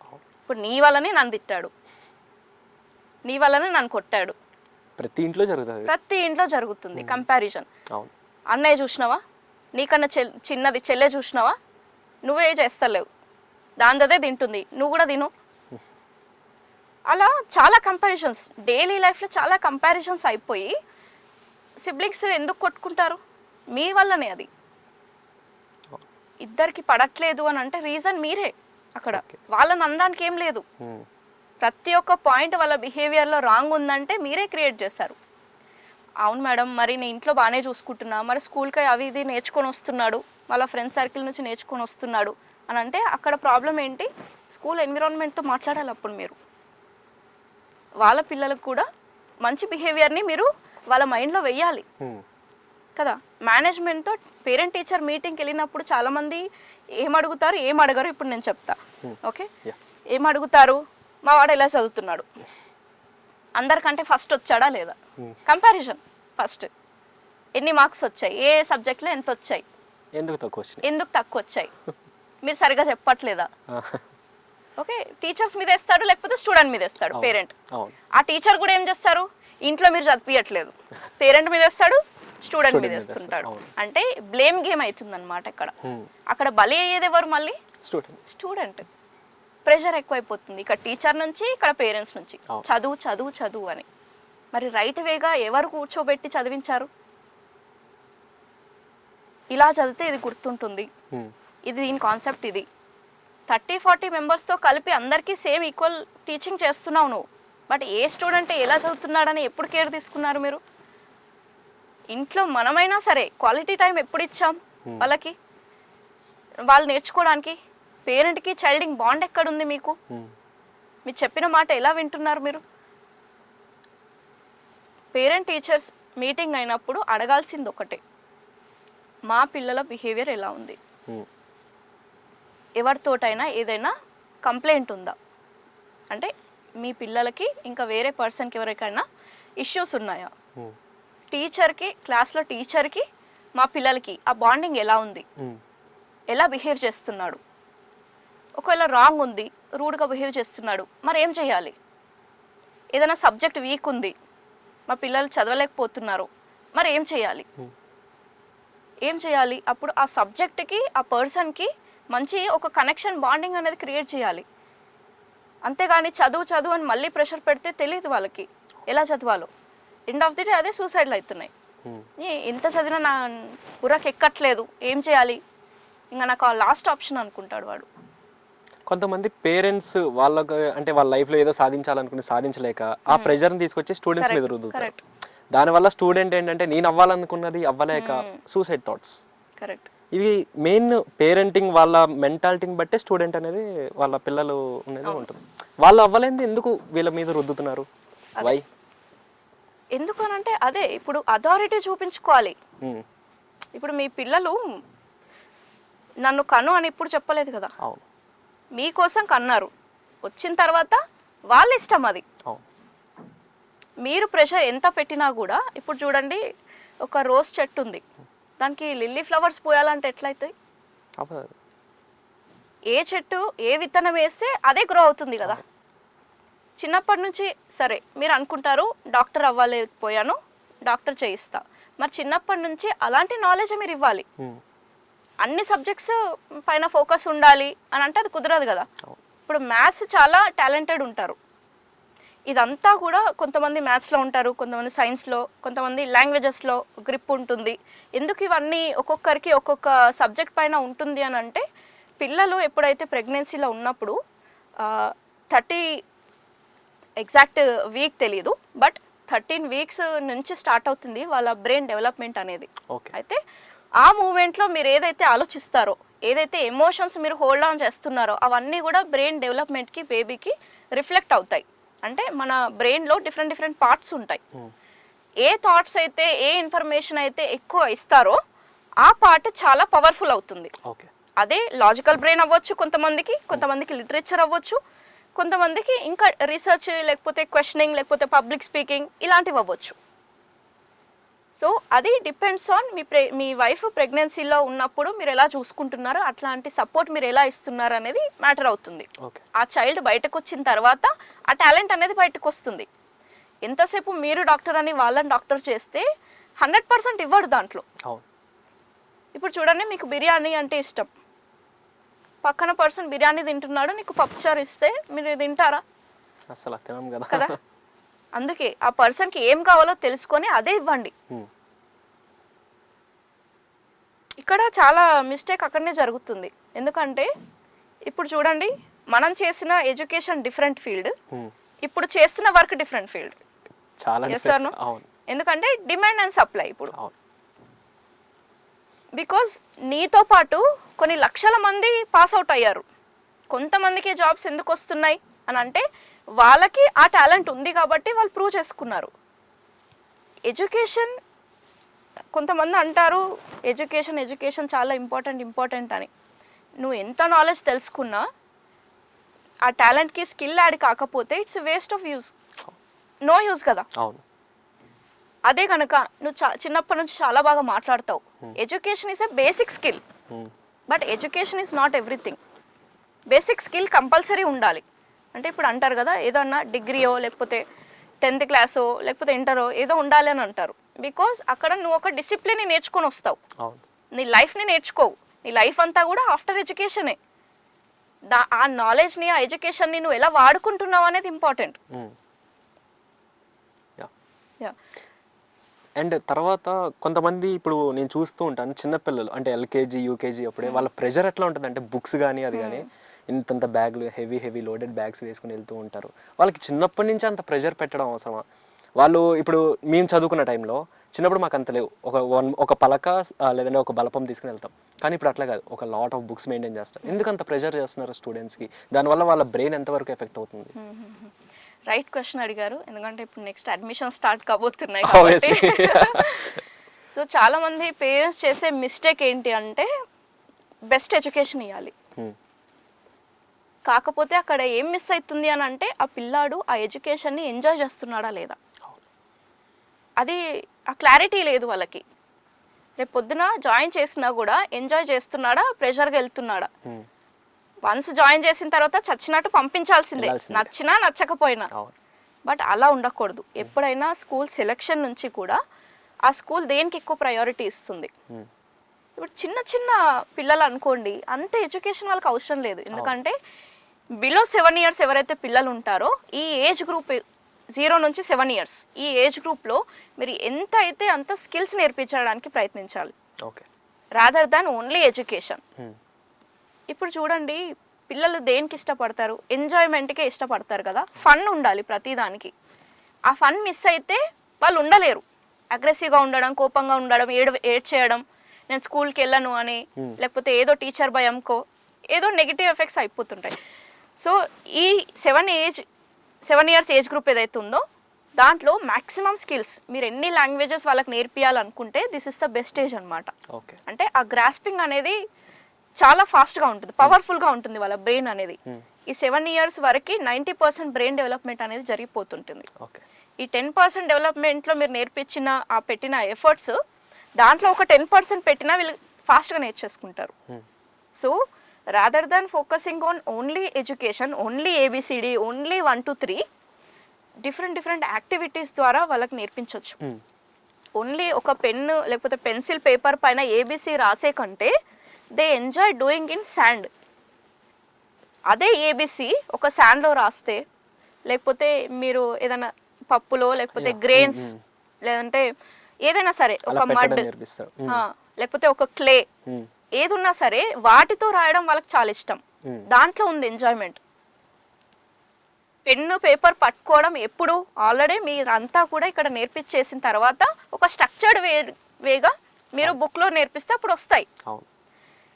ఫస్ట్ రావడం తోటే నువ్వు యాంకరింగ్ చేయంటే నువ్వు ఎట్లా చేస్తావు చెప్పు కదా. ముగ్గురు నలుగురిని మీ యాంకరింగ్ చూసిన తర్వాత వాళ్ళని అబ్జర్వ్ చేసి అచ్చా ఇలా ఉంటే ఇలా చేయాలి అనేది ఒక స్ట్రక్చర్ ఏర్పడుతుంది కదా నీకు. అప్పుడు నువ్వేం చేస్తావు, నీ మిర్రర్ ముందుకు వెళ్ళో లేకపోతే ఒక చిన్న వీడియో తీసుకునో మాట్లాడడం ట్రై చేస్తూ ఉంటావు. సేమ్ అంతే, వాళ్ళు కూడా చిన్నగా వాళ్ళకు నాలెడ్జ్ తెలిసిన తర్వాత రాయడం అప్పుడు స్టార్ట్ చేస్తారు. అందుకోసమే చాలా స్కూల్స్, ఇంటర్నేషనల్ స్కూల్స్ ఎందుకు అంత హైగా చార్జ్ చేస్తారు అని అంటే ఓన్లీ ABC వాళ్ళు నేర్పించారు. ఓకే. ఆర్ట్ అండ్ క్రాఫ్ట్స్ నేర్పిస్తుంటారు, కలరింగ్ నేర్పిస్తారు, పజిల్స్ నేర్పిస్తారు. ఇంట్లో మనం ఏదైతే యాక్టివిటీస్ చేస్తాం కదా, ఫోల్డింగ్ ఏ క్లాత్, బట్టలు మడత పెట్టడము, ఓకే, కిచెన్ వర్క్ చిన్నవి, ఫైర్లెస్ కుకింగ్ కానీ, సూయింగ్ కానీ, నీడిల్తో సూ చేయడం, ఇవన్నీ చిన్నవి నేర్పిస్తూ ఉంటారు. అందుకే వాళ్ళకి స్కిల్స్ ఎక్కువ డెవలప్ అవుతాయి, కొంచెం ఫ్రీ మైండ్తో ఉంటారు, వెళ్ళడానికి కూడా ఇష్టపడతారు. అదే గవర్నమెంట్ స్కూలో లేకపోతే చిన్న పబ్లిక్ స్కూల్స్ ఇవి ఉంటాయి, అక్కడ ఇవన్నీ చేయించరు. Because first of all expensive, స్కూల్కి చాలా ఎక్స్పెన్సెస్ అవుతాయి. అట్లాంటివన్నీ తీసుకురావడం చేపియడం ఓన్లీ ఎడ్యుకేషన్ పైన పెడతారు. అప్పుడు పిల్లలు నేను వెళ్ళను, అక్కడ ప్రెషర్ ఉంటుంది, నాకు నచ్చదు ఆ ప్లేస్ అనేది ఏడవడం స్టార్ట్ చేస్తారు. బట్ పేరెంట్స్కి నో ఆప్షన్, పంపించాల్సింది, ఫోర్స్గా పంపిస్తారు. అప్పుడు మీ మీద ఆ నమ్మకం ఆ ప్రేమ అనేది తగ్గుతుంది. ఆ స్కూల్ మెయిన్లీ ఆ ఎడ్యుకేషన్ పైన ఆ నమ్మకం అనేది, ఆ ప్రేమ అనేది, ఆ కనెక్షన్ అనేది మిస్ అవుతుంది. దానికి ఆపోజిట్ అయిపోతాడు, హేట్ చేస్తాడు. స్టడీస్ అంటే హేట్ అక్కడి నుంచి స్టార్ట్ అవుతుంది. Okay. So this is one of the reason.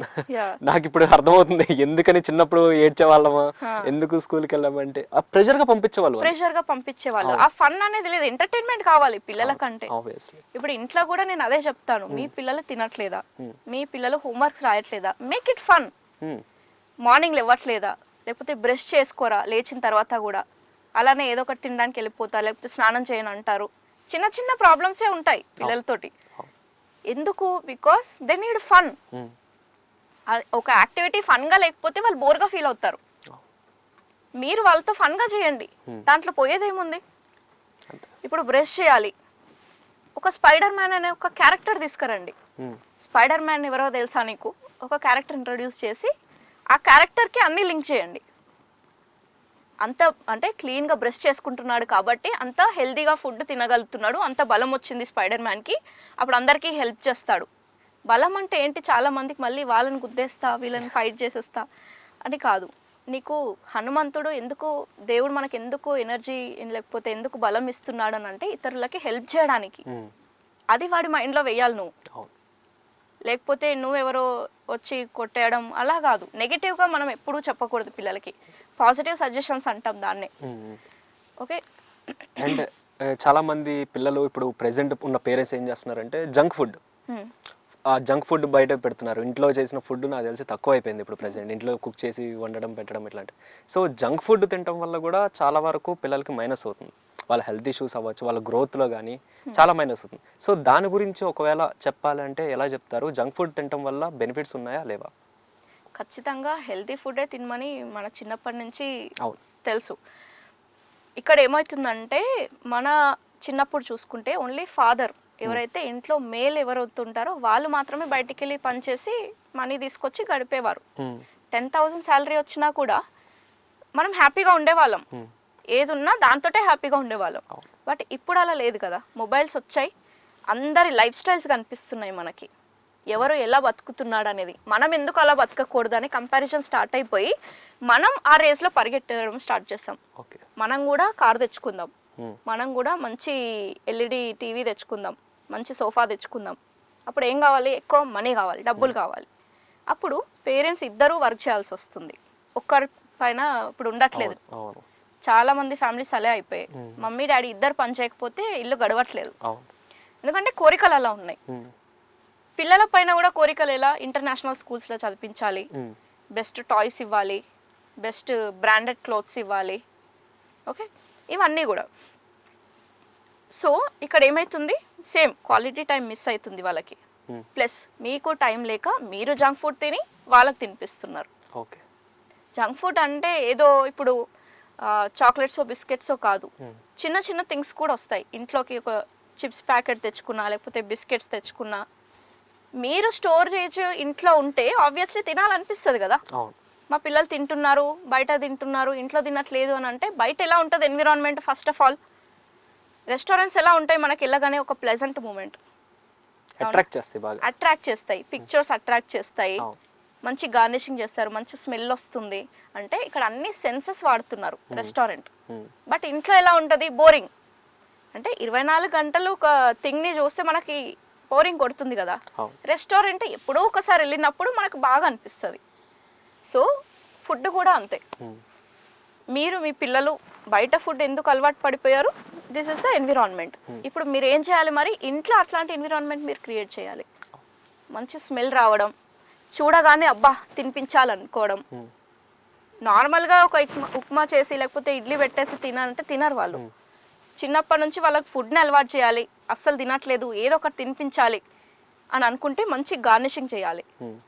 Okay, ఫుడ్కి ఆ ఫుడ్ ప్రిపేర్ చేసే టైం ఏదైతే ఉంటుందో కిచెన్లో ఉండనివ్వాలి. ఇన్వాల్వ్ చేయాలి పిల్లల్ని. వాట్ ఈస్ వాట్ అనేది చెప్పాలి. ఇది పప్పు, ఇది రైస్, మనం ఇలా వండుతాము, ఇప్పుడు ఏం వేయాలి అని ప్రతి ఒక్కటి చెప్పాలి. వాళ్ళు దాన్ని పట్టుకొని చూడాలి ఆ సెన్స్ని. సో దట్ ఆ ఫుడ్కి ఆ చైల్డ్కి ఆ కనెక్షన్ అనేది బిల్డ్ అవుతుంది. ఇప్పుడు ఇది గ్రో అయ్యే పిల్లలకి ఆ ప్రాసెస్ కూడా చెప్పాలి. ఇది మన దగ్గర రావడానికి ఎంత టైం పట్టింది తెలుసా, ఎంతమంది కష్టపడ్డారు తెలుసా, ఇవన్నీ కిచెన్లో మాట్లాడుతూ ఉండాలి పిల్లలతో. అప్పుడు ఫుడ్ వాల్యూ ఏంటో తెలుస్తుంది. సో ఫుడ్కి కనెక్షన్ బిల్డ్ చేసిన తర్వాత మీరు ఆ ఫుడ్ని ఇంట్రడ్యూస్ చేయొచ్చు. అది కూడా మంచి ప్రజెంటేషన్తో, డిఫరెంట్ షేప్స్తో పెట్టమని నేను చెప్తూ ఉంటాను. వాళ్ళకి కొన్ని థింగ్స్ ఉంటాయి. స్మైలీ అంటే చాలా ఇష్టం కొంతమందికి, స్టార్స్ ఇష్టం, హార్ట్ షేప్లో ఇష్టం. ఓకే, డిఫరెంట్ లేకపోతే టెడ్డీ బేర్ షేప్లో, రెయిన్బో షేప్లో, డిఫరెంట్ కలర్స్. ఇప్పుడు చాలా రెసిపీస్ వచ్చాయి. బీట్రూట్ వేస్తే పింక్ కలర్ రావడం, ఓకే, స్పినాచ్ అంటే పాలకూర వేస్తే గ్రీన్ కలర్ రావడం, డిఫరెంట్ కలర్స్ ట్రై చేయొచ్చు. అట్లా మంచి న్యూట్రిషన్ దొరుకుతుంది. మీరు ఖచ్చితంగా స్కిల్ నేర్చుకోవాల్సిందే. మీ పిల్లలు తినాలి, హెల్తీగా ఉండాలి, మీరు హెల్తీగా ఉండాలి అని అంటే యూ హ్యావ్ టు లెర్న్. అదే ఇప్పుడు పేరెంట్ అంటే ఎప్పుడు లెర్నింగే ఉండాలి, మనం టీచింగ్ చేయడానికి లేదు. నువ్వు ఇదే తిను అంటే కుదరదు. మీరు నేర్చుకొని దాన్ని ప్రజెంట్ చేయండి. అప్పుడు ఖచ్చితంగా పిల్లలు ఇంట్లోనే తింటారు. మంచి స్మెల్ రావాలి, చూడడానికి బాగుండాలి, టేస్టీగా కూడా ఉండాలి. రైట్? ఇక్కడ మిస్టేక్ ఎక్కడ అవుతుంది మరి? పేరెంట్స్దే కదా. మీరు టైం ఇవ్వక, మీరు చేసి పెట్టక, వాళ్ళు బయట ఫుడ్కి ఈజీగా అవైలబుల్ది తీసుకుంటున్నారు. ఎందుకంటే ఇంకోటి కూడా నేను చూశాను, బయట ఫుడ్ తినడం వల్ల లేదా హెల్దీ ప్రాపర్ డైట్ తీసుకోకపోవడం వల్ల ఏమవుతుందంటే పిల్లలు ఐ సైట్స్ రావడం ఎక్కువగా.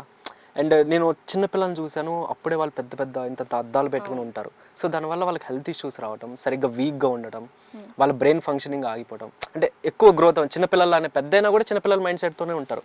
సో ఇవన్నీ మెయిన్ రీజన్ ఏంటంటే అవుట్ సైడ్ ఫుడ్ ఎక్కువగా తినడం వల్ల, దీనివల్ల అవుతుందని నేనైతే అనుకుంటున్నాను. అది అంతేనంటారా మరి?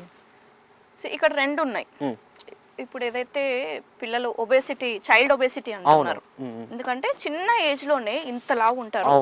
అందరి పర్స్పెక్టివ్ ఏంటి? వాడే హెల్దీ. ఎవరైతే సన్నగా ఉంటారో, యాక్టివ్గా అక్కడిక్కడ జంప్ చేస్తూ ఉంటాడో వాడు అన్హెల్దీ అంటారు. వాడికి ఏదో ప్రాబ్లం ఉందంటారు. అదే తినుకుంటా 3 పూటలు బాగా తినుకుంటా టీవీ ముందు కూర్చొని ఉంటే వాడు హెల్దీ అనుకుంటారు. మా వాడు చాలా తింటాడు, బాగున్నాడు అని. అక్కడే వస్తుంది ప్రాబ్లం. ఎవరైతే కూర్చున్నారో, ఎవరైతే లావుగా ఉన్నారో, వాళ్ళ ఏజ్కి తగ్గట్టు ఓవర్ వెయిట్ ఉన్నారో రిస్క్ చాలా ఎక్కువ. చైల్డ్ ఒబేసిటీ నుంచి మెయిన్ కన్సర్న్స్ అక్కడే వచ్చాయి.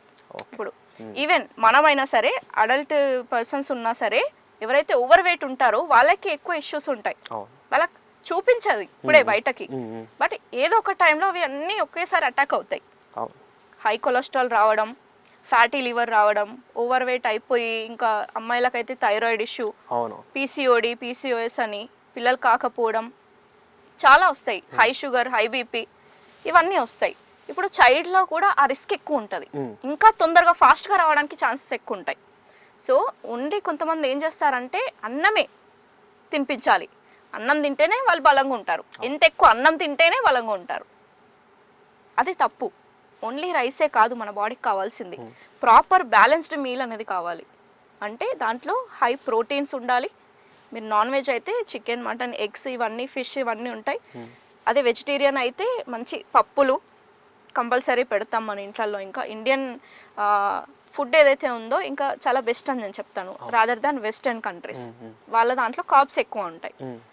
సో పన్నీర్ కానీ, టోఫు, లేకపోతే పల్సెస్ కానీ, నానబెట్టిన శనగలు, పల్లీలు ఇవన్నీ చాలా మ్యాటర్ అవుతాయి. బఠానీలు ఇవన్నీ హై ప్రోటీన్. ఖచ్చితంగా రోజు అట్లాంటిది ఒకటి ఉండాలి. ఇంకో సోర్స్ ఏంటంటే ఫైబర్. మీరు తిన్న ఫుడ్ అంతా కూడా ఈ ఫైబర్ ఏం చేస్తుంది, మంచి డైజెషన్ చేసి బయటకి తీసేస్తుంది అనమాట. న్యూట్రియన్స్ అందిన తర్వాత ఆ చెత్తనంతా బయటకు తీసేస్తుంది ఫైబర్. ఓకే, పిల్లల బాడీలో కూడా సేమ్. కొంతమంది పిల్లలకి కాన్స్టిపేషన్ ప్రాబ్లమ్స్ వస్తాయి, ఎందుకంటే హై షుగర్ తింటారు, కార్బ్స్ ఎక్కువ తింటుంటారు. అంటే వాటర్ కంటెంట్ తక్కువ ఉన్న ఫుడ్ తింటుంటారు వాళ్ళు. జంక్ ఫుడ్ ఏదైతే మైదా, షుగర్ ఇవన్నీ జంక్ ఫుడ్ కింద కన్సిడర్ చేస్తాం. మరి ఎలా, ఏది ఫుడ్ హెల్దీ, ఏది ఫుడ్ అన్హెల్దీ ఎలా తెలుసుకోవడం అని అంటే, ఏదైతే ఫుడ్ మనం పండించి నుంచి డైరెక్ట్గా మన దగ్గరకు వస్తుందో అలానే తింటున్నామో మనం వండుకొని, దట్ ఈస్ హెల్దీ. ఏదైతే ప్రోడక్ట్, ఏదైతే ఐటమ్ మనం తినే ఫుడ్ ఫ్యాక్టరీకి వెళ్తుంది కదా ఫస్ట్, ఫ్యాక్టరీకి వెళ్ళి అక్కడ అంతా ప్రాసెస్ అయ్యి ఒక ప్యాకెట్ రూపంలో మన దగ్గరకు వస్తుందా, దట్ ఈస్ జంక్ ఫుడ్. ఆ ప్యాకెట్ని స్టోర్ చేయడానికి చాలా కలుపుతారు, అది మనకు చాలా హార్మ్ఫుల్. ఆ ప్యాకెట్ హార్మ్ఫుల్, ఆ ఫుడ్ హార్మ్ఫుల్ కాదు. దాంట్లో కలిపే ప్రిజర్వేటివ్స్, అంటే ఎక్కువ కాలం ఫుడ్ ఫ్రెష్గా ఉండడానికి కలుపుతారు, టేస్టీగా ఉండడానికి ఆర్టిఫిషియల్ ఫ్లేవర్స్ కలుపుతారు. ఓకే, తీయగా ఉండడానికి సాల్ట్, షుగర్ ఇవి డిఫరెంట్ హై వాల్యూమ్లో కలుపుతారనమాట. అది చాలా డేంజరస్ మన బాడీకి. ఇంకోటి ఏంటంటే ఆయిల్స్, దాంట్లో వాడే ఆయిల్స్ చాలా మ్యాటర్ అవుతాయి. Refined oil, palm oil, vegetable oil ఇవన్నీ కూడా చాలా డేంజరస్, మనకైనా డేంజరసే. ఇప్పుడు కొన్ని న్యూస్ చూసాం మనం, ఒక చిన్న పిల్లలు, I think it's in Gujarat, Ahmedabad ఎక్కడో జరిగింది ఇన్సిడెంట్. టీచర్స్ స్కూల్ అయిపోయిన తర్వాత 2-3 టీచర్స్ అక్కడ, పెద్ద హాల్ ఉంది, ఒక బాల్కనీ లాగా ఉంది, అక్కడ టీచర్స్ మాట్లాడుకుంటుంటే పిల్లలు అక్కడిక్కడ తిరుగుతున్నారు, ఎవరి పనులు వాళ్ళు చేసుకుంటున్నారు. ఒక అమ్మాయి చాలా హెవీ బ్యాగ్ వేసుకొని టీచర్స్ దగ్గర రావడానికి ప్రయత్నిస్తుంది, ఏదో మాట్లాడదామని, బట్ వాళ్ళు గ్రూప్ డిస్కషన్లో ఉన్నారు. ఇలా చెప్తుండే లోపే అమ్మాయి ఫెయింట్ అయి పడిపోయింది. తీరా చూస్తే చనిపోయింది ఆ పాప. ఎందుకు అనంటే హై ఆ pressure first of all, plus heart attacks. ఎందుకు వస్తున్నాయి అంత చిన్న పిల్లలకు హార్ట్ అటాక్స్ ఎందుకు వస్తున్నాయి అంటే, ఒబేసిటీ, మీరు తినే ఆయిల్స్, మీరు తీసుకునే డైట్, ప్లస్ ఫిజికల్ యాక్టివిటీ లేదు, బాడీ ఫ్లెక్సిబుల్గా ఉంచట్లేదు. ఎంతసేపు కూర్చోబెట్టి చదవండి, ఓన్లీ ఎడ్యుకేషన్ ఇంపార్టెంట్ అనుకుంటున్నారు, but no, health is also important. Healthy food పెట్టడం ఎందుకు ఇంపార్టెంట్ అంటే, మీరు బ్రతుకున్నప్పుడు వాళ్ళు మీ లైఫ్ స్టైల్ని, లేకపోతే మీరు వాళ్ళ లైఫ్ స్టైల్ని, ఆ ఎదిగే మైల్ స్టోన్స్ ఏవైతే చూడాలి అనుకుంటే హెల్తీ ఫుడ్ పెట్టండి. ఏంటంటే రీసెంట్గా మనం హార్ట్ అటాక్స్ కూడా, స్ట్రోక్స్ ఎక్కువగా చూస్తున్నాం. చాలా వీడియోస్ వైరల్ అవుతున్నాయి, డాన్స్ చేస్తూ పడిపోయి సడన్గా హార్ట్ అటాక్ అంటాం. అవి ఏంటంటే నేను చూశాను, ఇంకా కొన్ని వీడియోస్లో కూడా చూశాను, వర్క్ చేస్తూ పడిపోయి చనిపోయారని. ఇట్లా ఈ heart attacks reason junk foods, I think so, నేను అదే అనుకుంటున్నాను. లైఫ్ స్టైల్, ఫిజికల్ యాక్టివిటీ లేదు. సో చూడండి, ఏది కూడా సడన్ గా రావు. అవును, ఓకే, 30 years అబ్బాయి చనిపోయాడని అంటే అది 30 yearsలో రాలేదు, 20 నుంచే స్టార్ట్ అయింది. ఓకే, ఏదైనా రావడానికి మినిమం 5 to 10 years పడుతుంది ఆ ప్రాబ్లం రావడానికి, అంటే రిస్క్ ఎక్కువ అవ్వడానికి. 20 years నుంచి నువ్వు ఎలాంటి హ్యాబిట్స్ను అడాప్ట్ చేసుకుంటున్నావు, హెల్తీ లైఫ్ స్టైలా లేకపోతే అన్హెల్తీ లైఫ్ స్టైలా? డైలీ స్మోక్ చేస్తున్నావు, లేకపోతే తాగుతున్నావు, తిరుగుతున్నావు, లేకపోతే డైలీ బిర్యానీ తింటున్నావా, ఫిజికల్ యాక్టివిటీ లేదు, ఎంతసేపు సిస్టమ్ ముందే కూర్చుంటున్నావు అని అంటే ఆ రిస్క్ అంత ఎక్కువ అయిపోతుంది. చిన్న చిన్న చిన్న చిన్న పర్సంటేజ్ పెరుగుతూ 30 వరకు చూపించదు నీ బాడీ. ఎందుకనంటే దానికి తెలుసు నాది నేను రిపేర్ చేసుకోగలుగుతా అని. బయటకు చూపించదు. ఒక్క పాయింట్ వస్తుంది, ఇంకా దానివల్ల కూడా కాదు, అప్పుడు బయటకు చూపిస్తుంది. అప్పుడు మనం చాలామంది అందరు చనిపోయాక మనం రియలైజ్ అవుతున్నాం ఇవన్నీ. అరే రే నిన్ననే మాట్లాడిన నాకు కాల్లో అంత బాగానే ఉన్నాడు, సడన్గా అయిపోయింది, అట్లా ఇట్లా అవుతుంది. అది సడన్ కాదు. పిల్లల విషయం కూడా అంతే. ఇప్పుడు చాలా ఎండలు ఎక్కువ అయిపోతున్నాయి, డీహైడ్రేషన్ చాలా అయిపోతుంది పిల్లలకి. అంటే వాటర్ కంటెంట్ ఉన్న ఫుడ్ మీరు ఇవ్వట్లేదు మ్యాక్సిమం. ఇప్పుడు మా ఇంట్లో చూసుకుంటే వారానికి మినిమం 1000 రూపీస్ నేను ఫ్రూట్స్కే స్పెండ్ చేస్తాను. ఓకే. ఇప్పుడు 2 యాపిల్స్ తినిపిస్తేనో 2 బనానాలు తినిపిస్తేనో సరిపోదు వాళ్ళకి. 1 వీక్లో అట్లీస్ట్ చాలా వెరైటీస్ ఆఫ్ ఫ్రూట్స్ ఇప్పుడు అవైలబుల్లో ఉన్నాయి. అప్పుడు మనకి ఓన్లీ సీజనల్ ఫ్రూట్సే కొనుక్కొని తినేవాళ్ళం మనం. ఎందుకంటే అట్లాంటి ఎండ అప్పుడు లేదు. ఫస్ట్ ఆఫ్ ఆల్ అలాంటి పొల్యూషన్ మనకు లేదు. ఏదున్నా బాడీ అడ్జస్ట్ అయిపోతూ ఉంది ఆ క్లైమేట్కి. బట్ ఇప్పుడు అలా లేదు. దానికి మించి అయిపోయింది పొల్యూషన్, దానికి మించి ఎండలు ఎక్కువ అయిపోయాయి. సో మనం కూడా అంత అడ్వాన్స్గా ఉండాలి. ప్రతి ఒక్క ఫ్రూట్ తినిపించడం చాలా ఇంపార్టెంట్. తినకపోతే ఇందాక చెప్పినట్టు మంచి షేప్స్లో, కలర్స్లో మంచి డెకరేషన్ చేసి ఇవ్వండి, మంచి ఫ్రూట్ సలాడ్ ఇవ్వండి, కోకోనట్ వాటర్ ఇవ్వండి, డీహైడ్రేట్ అవ్వకుండా. మీ పిల్లలు ట్యాన్ అయిపోతున్నారు అని బాధపడుతుంటే బాధపడకండి, at least they are hydrated. Vitamin D కూడా చాలా మందికి ఈరోజు చూసుకుంటే ఓన్లీ 2 డిజిట్సే ఉంటుంది విటమిన్ D3. అది కూడా చాలా ఇంపార్టెంట్. మన బాడీ రిపేరింగ్ సిస్టమ్కి విటమిన్ D3 కూడా చాలా ఇంపార్టెంట్. సో కొద్దిసేపు మార్నింగ్ ఎండలో నించోబెడితే చాలా బెనిఫిట్స్ ఉంటాయి. వాళ్ళ స్కిన్ కానీ వాళ్ళ ఓవరాల్ డెవలప్మెంట్ కానీ బాగుంటుంది.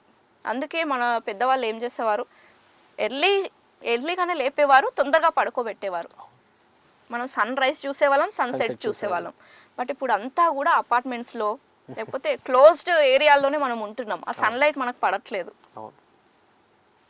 చాలా వాటికి మన బాడీలో ఉన్న ఇష్యూస్ అన్నీ కూడా ఎండకు నిల్చుంటే తగ్గిపోతాయి అవి. అండ్ నేను ఇంకొకటి కూడా విన్నాను, ఈ జంక్ ఫుడ్స్ వీటి అంటే ఇవి తినటం వల్ల కూడా అమ్మాయిల్లో త్వరగా మెచ్యూరిటీ వచ్చేస్తుంది. అది కూడా one of the reason for junk food, out side food తినడం వల్ల కూడా. అది ఎంతవరకు నిజం? ఒక పర్టికులర్ ఏజ్లో రావాల్సిన మెచ్యూరిటీ ముందరగానే రావటం, వాళ్ళు అప్పటి నుంచే ప్రాబ్లమ్స్ ఫేస్ చేయడం, ఇది కూడా వన్ ఆఫ్ ది రీజనా? అవును, ఖచ్చితంగా.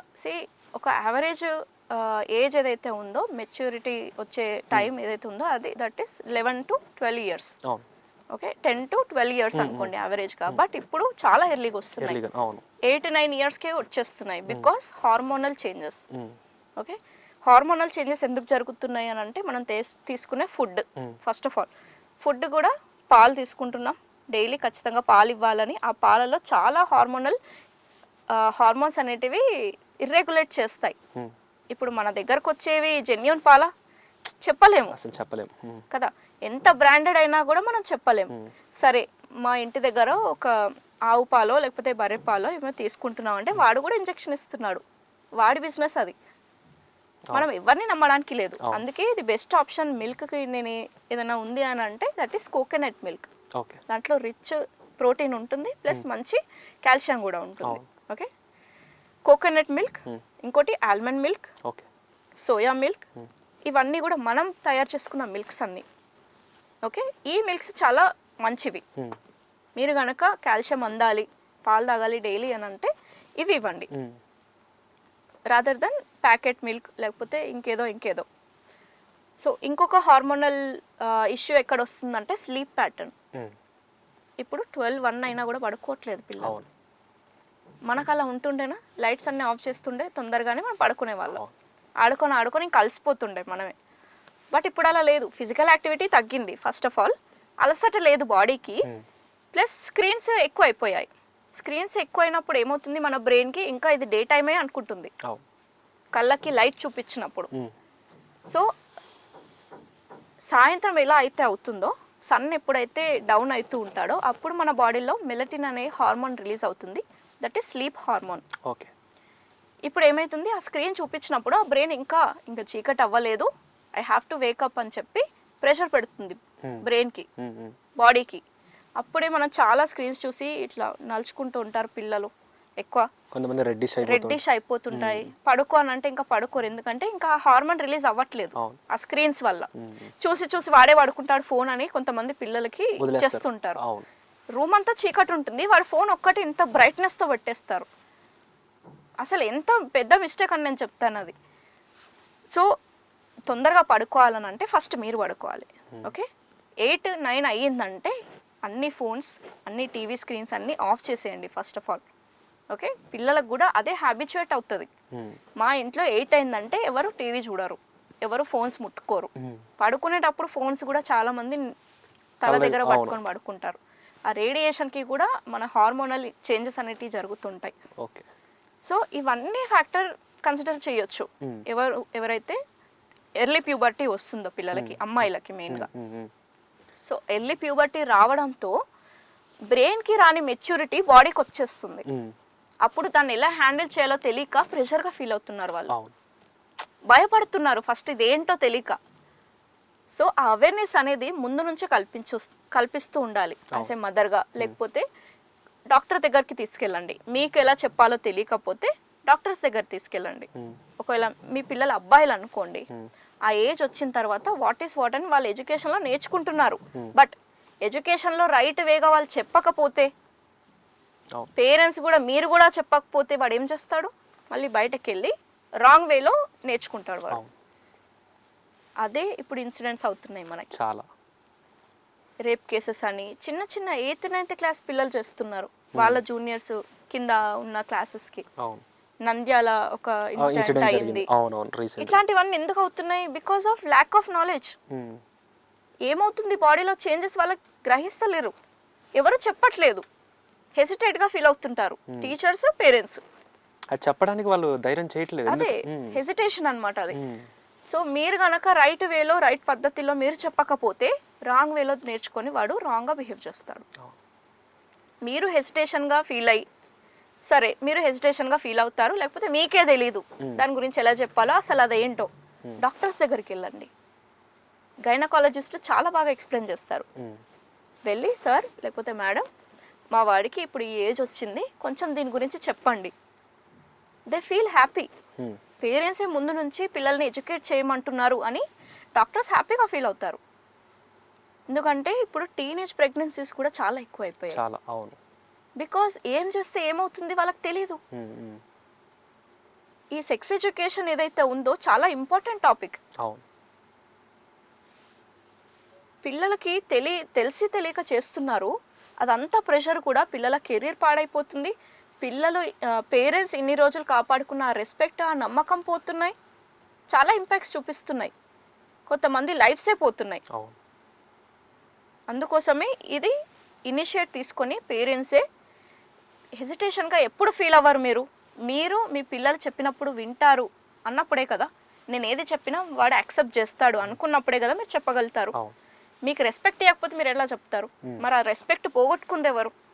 మళ్ళీ ఆ రెస్పెక్ట్ని రీబిల్డ్ చేసుకోవాల్సింది ఎవరు? పేరెంట్సే కదా.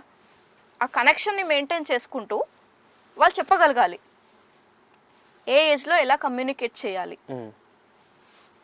అండ్ కొంతమంది పిల్లలు ఉంటారండి, ఇప్పుడు టీనేజ్లోనే బిఫోర్, అంటే అబ్బాయిలో చూసుకోండి ఎక్కువ మంది, అమ్మాయిలు కూడా ఉన్నారు ఇప్పుడు ప్రెసెంట్ జనరేషన్ అట్లా. సిగరెట్స్ స్మోకింగ్ చేయడం టీనేజ్లోనే, అండ్ కాలేజ్కి బంకులు కొట్టి స్మోక్ చేయడం, డ్రింకింగ్ చేయడం, ఇలాంటివన్నీ చేస్తూ ఉన్నారు. అంటే వాళ్ళ పేరెంట్స్ అసలు మా అబ్బాయి ఏం చేస్తున్నాడు, ఏది అసలు వాడు కాలేజ్కి వెళ్తున్నాడా, బంకింగ్ చేస్తున్నాడా, ఎవరితో తిరుగుతున్నారు, ఇవన్నీ పట్టించుకుంటున్నారా? పట్టించుకోకపోవడం వల్ల వీళ్ళు పిల్లలు ఇట్లా తయారవుతున్నారా? టీనేజ్లోనే ఎక్కువ మంది స్మోకర్స్ ఉంటారు, 18+ అని పెడతారు కానీ ఎవరు వింటలేదు. అది వాళ్ళు అడగరు, ఆధార్ కార్డు చూపించు నీకు సిగరెట్ ఇస్తాను అంటారు కదా. సో దానివల్ల ఎక్కువ ఎఫెక్ట్ పిల్లలకే పడుతుంది. ఎందుకని ఇది ఎక్కడ వచ్చింది దీనికి మిస్టేక్? డిఫరెంట్ పేరెంటింగ్ స్టైల్స్ అనేటివి ఉంటాయి ఇక్కడ. పేరెంటింగ్ స్టైల్స్ చాలా మ్యాటర్ అవుతాయి. ప్రతి పేరెంట్కి ఉంటుంది, మా వాడు బాగుపడాలి, మంచి కెరీర్ చదువుకోవాలి, సక్సెస్ అవ్వాలి, ప్రతి పేరెంట్కి ఉంటుంది. వాళ్ళు చేస్తున్న మిస్టేక్ ఏంటి? వాళ్ళు అలా అనుకోవడం తప్పు కాదు, వాళ్ళు ఏదైతే పేరెంటింగ్ స్టైల్ చేస్తున్నారో అది తప్పు. మరి ఎవరెక్కడ ఏం చేస్తున్నారని ఎన్ని టైప్స్ ఆఫ్ అసలు పేరెంటింగ్ స్టైల్స్ ఉంటాయి, ఏది కరెక్ట్ అని అంటే there are 4 parenting styles. Okay, first వస్తుంది uninvolved parenting style. Okay, uninvolved అంటే అసలు కనేసిన తర్వాత పట్టించుకోరు ఇంకా. వాడు ఏం చేస్తున్నాడు, ఎక్కడ తిరుగుతున్నాడు, ఎవరితో ఎట్లా బిహేవ్ చేస్తున్నాడు, ఇంటికి ఎప్పుడు వస్తున్నాడు, ఎప్పుడు పడుకుంటాడు, ఎప్పుడు తింటాడు, ఏం తెలియదు. అన్ఇన్వాల్వ్డ్ పేరెంటింగ్ స్టైల్ అంటే పేరెంట్స్ బిజీ అయిపోతారు ఇక వాళ్ళ లైఫ్ స్టైల్లో. పిల్లలు కూడా గ్యాడ్జెట్స్తో లేకపోతే ఫ్రెండ్స్తో బ్యాడ్ బిహేవియర్తో బ్యాడ్ కంపెనీతో అయిపోతారు. సో అలాంటి వాళ్ళే ఇందాక మీరు చెప్పినట్టు పట్టించుకోకపోవడం, దాని ఇంపాక్ట్స్ ఎట్లా ఉంటాయి? ఇన్నోసెంట్ పీపుల్ అందరూ కూడా విక్టిమ్స్ అయిపోతారు. మంచి మంచి అమ్మాయిలు ఇట్లాంటి రూడ్ బిహేవియర్కే అమ్మాయిలు అట్రాక్ట్ అయిపోవడము. ఓకే, అదే అంటే ఒక హీరోయిజం కనిపిస్తుంది కదా వాళ్ళ దాంట్లో, ఇంకా అది లైఫ్ లాంగ్ అది అంతే ఉండి అట్రాక్ట్ అయిపోతుంటారు. దానివల్ల సైడ్ ఎఫెక్ట్స్ ఎట్లా వస్తాయని తర్వాత ఆలోచించరు. నో, ఆ పిల్లాడి బిహేవియర్ కూడా నాకు ఎవరు లేరు, నాకు నేనే తోపని, నేనే రాజు నేనే మంత్రి ఉంటాడు కదా, ఆ క్యారెక్టర్ వచ్చేస్తుంది. పిల్లల కెరీర్లో పిల్లల లైఫ్లో పేరెంట్స్ ఇన్వాల్వ్మెంట్ లేకపోతే రూడ్గా బిహేవ్ చేస్తాడు, అందరితో నేనెవరో తెలుసా నీకు అనే ఒక రూడ్ బిహేవియర్ అనమాట. ఇంకోటి వస్తుంది కంఫర్ట్ పేరెంటింగ్ స్టైల్. కంఫర్ట్ అంటే ఎట్లా అంటే మా అబ్బాయి చాలా ఇయర్స్ తర్వాత పుట్టాడు, వాడిని బాగా చూసుకోవాలి, లేకపోతే గారాబం ఎక్కువ, ప్యాంపరింగ్, ఓవర్ ప్యాంపరింగ్ అంటారు కదా, చాలా ఎక్కువ అయిపోతుంది అక్కడ. ఏదన్నా కావాలని నోట్ల నుంచి రావడమే ఆలస్యం, ఇచ్చేస్తుంటారు. అప్పుడు ఏమవుతుంది వాళ్ళకి, రాజా బతుకు కదా, ఇట్లా చిటికేస్తే అన్నీ వచ్చేస్తాయి. అప్పుడే ఏడుపు స్టార్ట్ అవుతుంది అనమాట. ఏదన్నా ఇవ్వకపోతే ఏడ్చేస్తారు, ఎందుకు ఏడిస్తేనే వస్తాయి అవి. అదొకటి మెంటలీ ఫిక్స్ అయిపోతారు. ఎన్నిసార్లు చెప్పినా వినడు, ఏడుస్తాడు ఏడుస్తాడు ఏడుస్తాడు అని అంటే బికాస్ మీరు అది అలవాటు చేస్తారు. ఓకే, ఏదన్నా పగల కొట్టేసేయడం, పెద్దవాళ్ళకి రెస్పెక్ట్ ఇవ్వకపోవడం, ఎందుకంటే మీరు ఓవర్ ప్యాంపర్ చేసేస్తారు. రేపు పొద్దున పెళ్ళైన తర్వాత కూడా వైఫ్ లేకపోతే లైఫ్ పార్ట్నర్ ఎవరైతే వస్తారో వాళ్ళకు కూడా టార్చరే ఉంటుంది. ఎందుకంటే నేను చెప్పిందే నువ్వు చేయాలి, లేకపోతే ఏదో ఒకటి చేసేస్తాడు. సో ఇది కూడా డేంజరే, over pampering. It's a comfort parenting style. ఇంకోటి వస్తుంది స్ట్రిక్ట్ పేరెంటింగ్ స్టైల్. అంటే ఇక్కడ పేరెంట్స్ చెప్పిందే వినాలి, నువ్వు నీ ఫీలింగ్స్తో అనవసరం. పేరెంట్స్కి పిల్లల ఫీలింగ్స్ లేదు, ఇంకా కన్సిడర్ చేయరు. నేను చెప్పిందే వినాలి, ఇదే కాలేజ్కి పోవాలి, ఇదే కోర్స్ తీసుకోవాలి, నువ్వు ఇదే చదువుకోవాలి, ఇదే ఫుడ్ తినాలి, ఇదే మంచిది నీకు, నాకు తెలుసు నీకు ఏది మంచిదో నువ్వు ఇదే చేయాలి. ఓకే, ఒక్క మాట కూడా బ్యాంక్ ఆన్సర్ వచ్చినా ఇంకా వాళ్ళు అవుట్ ఆ టైంలో. అప్పుడు పేరెంట్స్కి తెలియకుండా చేస్తూ ఉంటారు. ఎందుకంటే ఆ రిలేషన్ లేదు పేరెంట్స్కి చైల్డ్కి. ఖచ్చితంగా వాళ్ళు అనుకుంది చేస్తారు పిల్లలు, కాకపోతే నీకు తెలియకుండా చేస్తారు. తెలిస్తే మళ్ళీ దొరికిపోతే మళ్ళీ ప్రాబ్లం అవుతుంది. అది మీకు చాలా ఎక్స్పీరియన్స్ ఉంటుంది అబ్బాయిలకి ఈ విషయంలో. సో అంటే ఇక అబ్బాయిలు అంటే అదొక ఆప్షన్ మీకు, బట్ అమ్మాయిలు చచ్చినట్టు చేయాలి. పంజాబీ డ్రెస్లే వేసుకోవాలి, బయటకు వెళ్ళినా కూడా ఎక్కువ అందరితో మాట్లాడకూడదు, లేకపోతే ఏ ఫంక్షన్స్కి వెళ్ళకూడదు. సమ్ టీనేజ్ వచ్చిన తర్వాత వాళ్ళని ఇంట్లో పెట్టి వీళ్ళు వెళ్తుంటారు, కానీ వాళ్ళకి తెలియదు ఇంటర్నల్గా ఏం జరుగుతున్నాయి వాళ్ళ లోపల అనేది. వాళ్ళు బయటకు వెళ్ళి ఏం చేస్తున్నారనేది మీకు తెలియదు. ఎందుకంటే ఏదైనా షేర్ చేసినప్పుడు మీరు తిడతారు, ఏదైనా తప్పు చేసినా వాళ్ళు చేయలే అంటారు, అబద్ధాలు చెప్పడం స్టార్ట్ చేస్తారు. రేపు పొద్దున ఇంకేదో పెద్ద ఇన్సిడెంట్ అయిన తర్వాత అప్పుడు బాధపడాల్సి వస్తుంది మీరు. ఓకే, ఎక్కడైతే కంఫర్ట్ దొరుకుతుందో వాళ్ళతో కనెక్షన్ బిల్డ్ చేసుకొని వాళ్ళతో ఎక్కువ ఫ్రెండ్షిప్ చేసి, లేకపోతే ఇంట్లో నుంచి వెళ్ళిపోవడం, ఇవన్నీ జరుగుతుంటాయి కదా అమ్మాయిల విషయంలో. స్ట్రిక్ట్ పెంచారు మీరు, ఎప్పుడు కూడా తన మాట వినలేదు మీరు. తన ఏమనుకుంటుంది మీకు అనవసరం కదా, మీరు చెప్పిందే చేయాలి అనుకున్నప్పుడు ఏ పర్సన్ ఎందుకు ఉంటాడు? ఓకే, ఏ పర్సన్కి కూడా ఈ భూమి మీద ఇప్పుడు మీరు మీ బాస్ ఉన్నారనుకోండి, ఫర్ ఎగ్జాంపుల్ మీ బాస్ ఏది చెప్పినా అండర్ కంట్రోల్, నువ్వు అది చేయాల్సిందే చచ్చినట్టు అంటే నువ్వు ఎన్ని రోజులు వర్క్ చేస్తావు? ఎప్పుడప్పుడు వెళ్ళిపోదామా అని చూస్తారు కదా, సేమ్ అంతే వాళ్ళు కూడా ఎప్పుడెప్పుడు వెళ్ళిపోవాలా ఆ సిచ్యువేషన్ నుంచి, ఆ ఇంట్లో నుంచి అని అనుకుంటారు వాళ్ళు ఖచ్చితంగా. మీరు ఎంత రెస్పెక్ట్ఫుల్గా ఉంటే వాళ్ళు కూడా అంత కనెక్షన్లో ఉంటారు, రైట్? ఈవెన్ అబ్బాయిలైనా సరే ఒక గ్రడ్జ్తో పెరుగుతారు అబ్బాయిలు. ఇంకా అమ్మాయిలు ఏదో పడతారు వదిలేస్తారు, ఇంకో వేరే పెళ్ళి అయిపోయిన తర్వాత అది మర్చిపోతారు, తర్వాత విషయం. అబ్బాయిలు ఎవరైతే ఉంటారో లైఫ్ లాంగ్ పేరెంట్స్ని చూసుకోవాల్సిందే. వాడు ఏమనుకుంటాడు ఆ ఏజ్లో, స్ట్రిక్ట్గా చేసినప్పుడు ఇంత టార్చర్ చూపిస్తుండు కదా మా డాడీ, పెద్ద కానీ ఏదో ఒక రోజు నేను చూపిస్తా చుక్కలు. అందుకే ఏమవుతున్నాయి, ఓల్డేజ్ హోమ్స్లో వేయడం, ఇవన్నీ జరుగుతాయి. అవును. నడి రోడ్డున వదిలేసి వెళ్తారు పేరెంట్స్ని. ఇవన్నీ కూడా మీరు చిన్నప్పుడు స్ట్రిక్ట్ పేరెంటింగ్ స్టైల్ చేశారు. అండ్ చాలా మంది పేరెంట్స్ కూడా పిల్లల ముందులే స్మోక్ చేయడం, పిల్లల ముందులే డ్రింకింగ్ చేయడం, ఇలాంటివన్నీ చేయడం వల్ల వాడు కూడా అరే మా నాన్న చేస్తున్నప్పుడు నేను చేస్తే తప్పేంటి, ఇది ఒక క్వశ్చన్ వాళ్ళకి రేజ్ అవుతుంది. చిన్నప్పటి నుంచే వాళ్ళ నాన్న చూసి పెరిగి వీడు కూడా మా నాన్న చేశాడు నేను కూడా చేస్తా, దానివల్ల వీడి లైఫ్ స్పాయిల్ అవుతుందని ఎవరు ఆలోచించరు. సో దాన్ని ఎందుకు పేరెంట్స్ అట్లా చేయడం కరెక్టేనా? కరెక్ట్ కాదు. ఎందుకు అని అంటే ఇప్పుడు చూడండి 10 times చెప్పినా మా వాడు వినడు. ఎందుకు?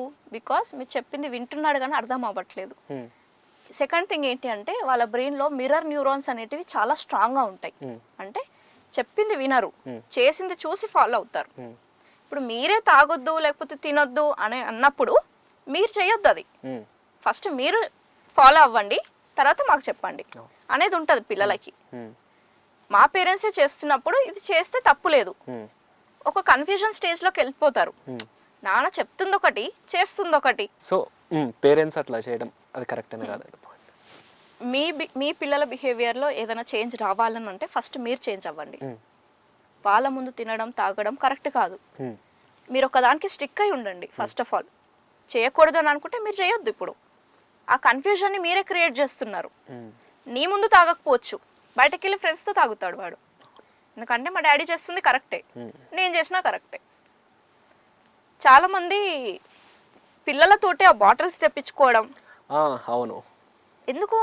మళ్ళీ బాటిల్కి అటాచ్మెంట్ అయిపోతుంది. ఇక్కడ ఆ తెచ్చే ప్రాసెస్లోనే నేను కూడా ఏదో ఒక రోజు తాగాలి అని ఆల్రెడీ మైండ్లో స్టార్ట్ అయిపోయింది. దాన్ని క్రియేట్ చేయకండి. తాగితే ఏమవుతుంది, తాగకపోతే ఏమవుతుంది, మన బాడీ ఎట్లా ఉంటుంది, మన మైండ్ ఎలా ఉంటుంది అనేది what is good, what is bad చెప్పాల్సింది మీరే. ఈ ప్రపంచంలో తల్లిదండ్రులు కాకుండా మంచి చెడు ఇంకెవరు చెప్తారు చెప్పండి? వాళ్ళే కదా మెయిన్. ఎవరికి ఏం అవసరం అయినా, అవసరం ఎందుకు అవసరం? మీ పిల్లలకు మీరే కదా చెప్పుకోవాలి. ఏ అంకులో ఆంటీయో ఏ టీచరో స్కూల్లో చెప్పరు. వాళ్ళకి చెప్పాల్సింది only education, ABCD 1 to 3. Text బుక్స్లో ఏదుందో అదే చెప్తారు. మంచి చెడులు నేర్పించాల్సింది పిల్లలకి పేరెంట్సే. అందుకే పిల్లల లైఫ్లో పేరెంట్స్ అనేది మేజర్ ఇంపార్టెంట్ రోల్ ప్లే చేస్తుంది. ఒక పిల్లాడు చాలా అల్లరి చేస్తున్నాడు అని అంటే ఇట్స్ రిఫ్లెక్షన్ ఆఫ్ పేరెంట్స్. ఈ అబ్బాయి చాలా మంచి అబ్బాయి లేకపోతే చాలా బాగుంటుంది ఈ అమ్మాయి అని అంటే it's a reflection of parents.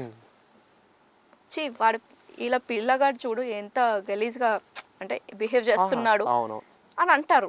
ఎందుకనంటే ఇంట్లో అట్లాంటి బిహేవియర్ ఉంది వాళ్ళకి, అలాంటి చూపించారు కాబట్టి నేర్చుకుని వచ్చాడు.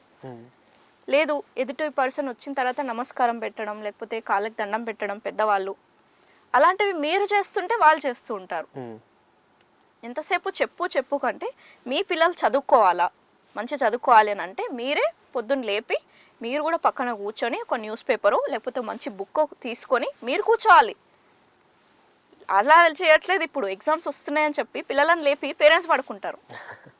అవును. ఇంట్రెస్ట్ ఎట్లా వస్తుంది చెప్పండి వాళ్ళకి? ఇప్పుడు తాగడం తిరగడం బంద్ చేయాలి. మీరు క్వాలిటీ టైం ఇవ్వండి ఫస్ట్ ఆఫ్ ఆల్. ఈ టైంకి మనం మంచిగా ఫ్యామిలీ అందరం టైం స్పెండ్ చేద్దాం అని ఒక ఫిక్స్ చేసుకోండి క్యాలెండర్. డేట్ టైం ఫిక్స్ చేయండి. ప్రతి వీకెండ్ మనం బయటకు వెళ్ళాలి, ఫ్యామిలీ అందరం కలిసి హ్యాపీగా స్పెండ్ చేయాలి. అట్లాంటి క్వాలిటీ ఆ మూమెంట్ని తీసుకురండి. మీరు మూవీస్కి తీసుకెళ్తారు చాలామంది, అంటే అదే క్వాలిటీ టైం మేము బయటకు వెళ్ళిపోయాం ఎంజాయ్ చేసామని. అది ఎంజాయ్మెంట్ కాదు, అక్కడ అది ఎంటర్టైన్మెంట్ అవుతుంది. ఎంజాయ్మెంట్కి ఎంటర్టైన్మెంట్కి చాలా డిఫరెన్స్ ఉంటుంది. ఎంజాయ్మెంట్ అంటే ఏంటి? మీ ఇన్వాల్వ్మెంట్ ఉంటుంది, మీ ఫిజికల్ ఇన్వాల్వ్మెంట్ ఉంటుంది, మీ మైండ్ ఆలోచింపజేస్తుంది, అన్నీ యాక్టివ్లో ఉంటాయి నీ బాడీ. ఎంటర్టైన్మెంట్ అంటే ఏంటి? ఎవరో చేస్తారు మీరు చూస్తారు అంతే. That is entertainment. ఎంతసేపు ఎంటర్టైన్మెంటే మేము ఎంజాయ్ చేసాం అనుకుంటున్నారు. అండ్ కొంతమంది పేరెంట్స్ కూడా ఫ్రెండ్లీగా ఉన్నాం మేము మా పిల్లలతో, మా వాడితోనే కూర్చొని మందు తాగుతాను, సిగరెట్ తాగుతాను మా వాడితోనే, ఏముంది మేము ఒక ఫ్రెండ్లీగా ఉంటాం. అది చాలా మిస్టేక్. వాళ్ళ లైఫ్లో వాళ్ళు చేసిన పాయింట్ అది ఒకటి ఉంది. నేను గమనించాను పిల్లలు, అవును నేను మా నాన్నతో తాగుతాను ఏంటి, ఇప్పుడు వాళ్ళ స్టేట్ ఆఫ్ మైండ్ అనేది మారిపోతుంది. సో అది ఎంతవరకు వాళ్ళ పిల్లలు వాళ్ళ కెరీర్ పట్ల కానీ ఎంతవరకు ఎఫెక్ట్ అవుతుంది అది అలా చేయడం? మైండ్ ప్లస్ బాడీ రెండు ఎఫెక్ట్ అవుతాయి. ఓకే, పేరెంట్స్ చేస్తున్నారు, వాళ్ళ బాడీ ఫస్ట్ ఆఫ్ ఆల్ అంతా డ్యామేజ్ అవుతుంది, ప్లస్ పిల్లలను కూడా అదే డ్యామేజ్కి ఎంకరేజ్ చేస్తున్నారు. పాయింట్ అక్కడ. మీరు మంచి రిలేషన్ పిల్లలతో పెంచుకోవాలని అంటే ఇంకా చాలా ఆప్షన్స్ ఉన్నాయి, కాకపోతే మీకు కనిపించట్లేదు. ఒక తాగడం ఒక్కటే మీకు అనిపిస్తుందేమో ఏదైనా మోడరేషన్లో ఇట్ ఈస్ ఓకే. అంటే వీక్లీ వన్స్ తీసుకుంటున్నావా అది మ్యాటర్ అవుతుంది, రోజు తీసుకుంటున్నావా, ఎంత క్వాంటిటీతో తీసుకుంటున్నావు అది మ్యాటర్ అవుతుంది. మీకు అంత ఇష్టం ఉంటే ఒక ఫిక్స్డ్ టైం సెట్ చేసుకోండి, వీక్లీ వన్సా మంత్లీ వన్సా అట్లా. అంటే ఒకేషన్ వచ్చినప్పుడైనా ఎంత క్వాంటిటీ. పిల్లలకు కూడా ఇది తాగినప్పుడు లేకపోతే స్మోక్ చేసినప్పుడు దాని ఎఫెక్ట్స్ ఏంటి పిల్లలకు తెలిసి ఉండాలి. రేపు పొద్దున మీరు మంచి హెల్దీ లైఫ్ స్టైల్ ఉండాలి అని అనుకుంటే మీరు చేయడం ఆపండి. ఫస్ట్ కనెక్షన్ బిల్డింగ్ కోసం చాలా ఉన్నాయి, మంచిగా నడవండి. అక్కడ కూడా చాలా మంచి కనెక్షన్ బిల్డ్ అవుతుంది. జస్ట్ నడవడం, అందరూ కలిసి కూర్చొని తినండి, ఫ్యామిలీ అందరూ. డివైస్ ఫ్రీ డిన్నర్ అని నేను చెప్తూ ఉంటాను. ఈవెన్ మా పేరెంటింగ్ క్లాసెస్లో కూడా డివైస్ ఫ్రీ డిన్నర్ ఖచ్చితంగా ఒకటి చేయాలి రోజు. అంటే బ్రేక్ఫాస్ట్లో ఇస్తారా మీ టైంని, లంచ్లో ఇస్తారా, డిన్నర్లో ఇస్తారా, ఏదో ఒక మీల్ ఖచ్చితంగా డివైస్ ఫ్రీ డిన్నర్ అనేది ఉండాలి మీ ఇంట్లో. ఇంట్లో ప్రతి ఒక్క మనిషి ఆ డిన్నర్ టైంలో జాయిన్ అయిపోవాలి. ఆ టైంలో ఎవరు మొబైల్స్ చూసుకుంటూ తినకూడదు, టీవీలు చూసుకుంటూ తినకూడదు. మంచిగా హ్యాపీగా ఈరోజు ఏం చేస్తావు, నువ్వేం చేస్తావు థాట్స్ షేర్ చేసుకుంటూ హ్యాపీగా నవ్వుకుంటూ తింటే ఆ కనెక్షన్ అనేది ఎంత బాగుంటుంది. బట్ ఎవరి ప్లేట్ వాళ్ళకి ఇచ్చేసి కుక్కలకి పెడుతున్నారు కదండి ఇప్పుడు పెట్స్. అదే ఇప్పుడు ఎందుకంటే దాని మీద ఎక్కువ ప్రేమతో అవుట్ ఆఫ్ లవ్ అయిపోతుంది అది. అవునవును, నోట్లో పెట్టి తీసుకొచ్చి పెడుతున్నారు. బికాస్ వాళ్ళకి తెలియట్లేదు వాట్ ఈస్ ఫ్యూచర్ అనేది వాళ్ళకి తెలియట్లేదు. పెట్టకి మనకు అనుకున్న పిల్లలకి తేడా తెలియట్లేదు వాళ్ళకి. అవును, మనకు అనుకున్న పిల్లల కంటే ఎక్కువ పెట్స్కి టైం ఇస్తున్నారు. అవును, రైట్, విచ్ ఇస్ రాంగ్.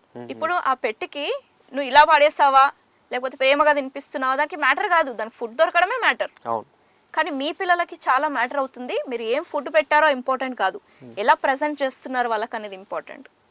అక్కడే ఉంది మీ కనెక్షన్. ఎంత చెత్త ఫుడ్ అయినా సరే నాన్న కూర్చోపెట్టుకొని ప్రేమగా 4 మాటలు మాట్లాడిన తర్వాత మంచి హగ్ ఇచ్చిన తర్వాత నువ్వు ఏది పెట్టినా తింటాడు వాడు. కుక్క అలా కాదు కదా, ఫుడ్ మ్యాటర్ అవుతుంది దానికి. కాకపోతే పిల్లలకి ఎమోషన్స్ మ్యాటర్ అవుతాయి. చెప్పిన మాట వినట్లేదు అని అంటే మీరు ప్రేమగా చెప్పట్లేదు, రెస్పెక్ట్ఫుల్గా మాట్లాడట్లేదు. ఆ ఫుడ్ పెట్టే విధానం కూడా వండేసి అక్కడ పెట్టేస్తారు మమ్మీ అయితే, ఎందుకంటే ఆ బిజీ షెడ్యూల్ ఉంది ఫస్ట్ ఆఫ్ ఆల్.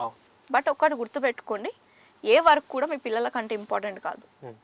మీ పిల్లలు వాళ్ళ ప్రేమ అనేది చాలా ఇంపార్టెంట్. ఏది ఉన్నా కూడా వాళ్ళ స్కూల్కి వెళ్ళినప్పుడు కాలేజ్కి వెళ్ళినప్పుడు అలా చేసుకోండి, లేకపోతే లిమిటెడ్ టైం వరకు చేసుకోండి. మీ ఫ్యామిలీకి ఇవ్వాల్సిన టైం మీ ఫ్యామిలీకి ఇవ్వాల్సిందే. మీరు కనుక ఇంట్లో ఒక పీస్ఫుల్ ఎన్విరాన్మెంట్, ఒక లవబుల్, ఒక రెస్పెక్ట్ఫుల్ ఎన్విరాన్మెంట్ మీ ఇంట్లో ఉండాలి.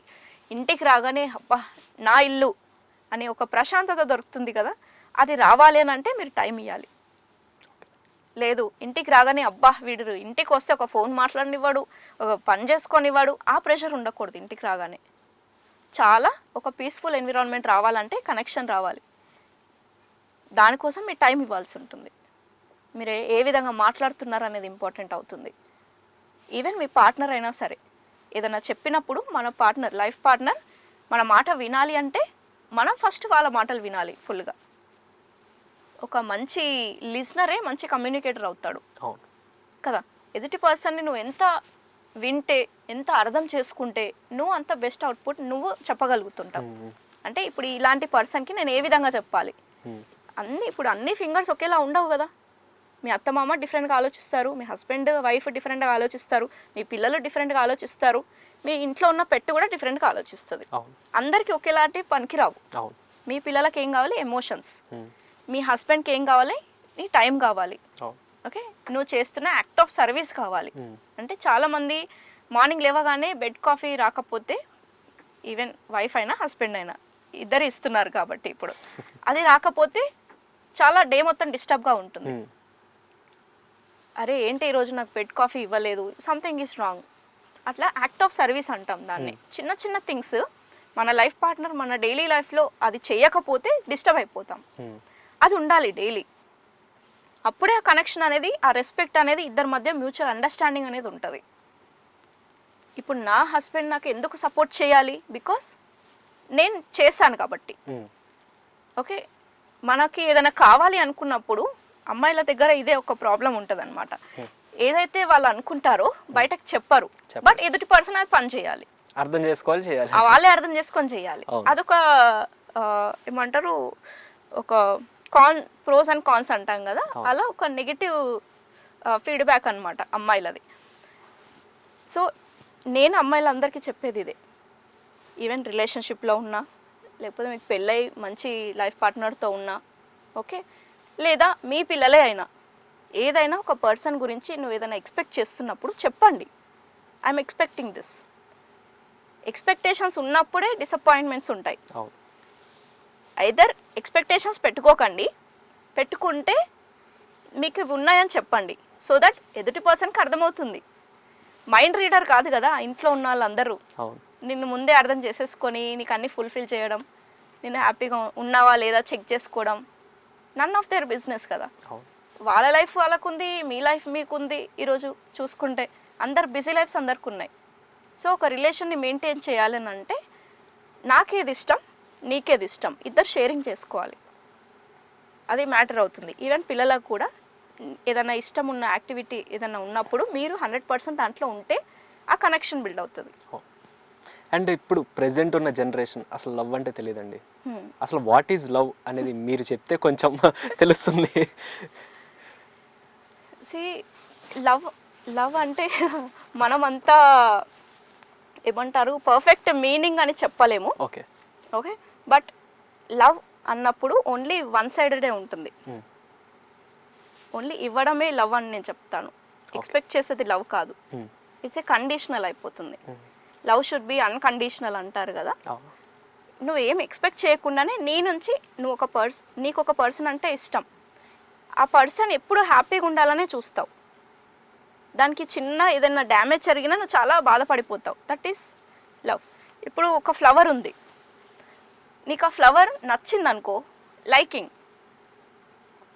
లైకింగ్ చేసినప్పుడు ఏమవుతుంది, దాన్ని తీసుకోవడానికి ట్రై చేస్తావు. అదే లవ్ ఉందనుకో, దానికి ఇంకా వాటర్ పోసి ఇంకా 2-3 రోజులు దాని మీదనే ఉంచి వాడకుండా నువ్వు చూసుకుంటావు, ఇంకా ఎక్కువ టైంని దాన్ని బ్రతికించడానికి ట్రై చేస్తావు. That is love.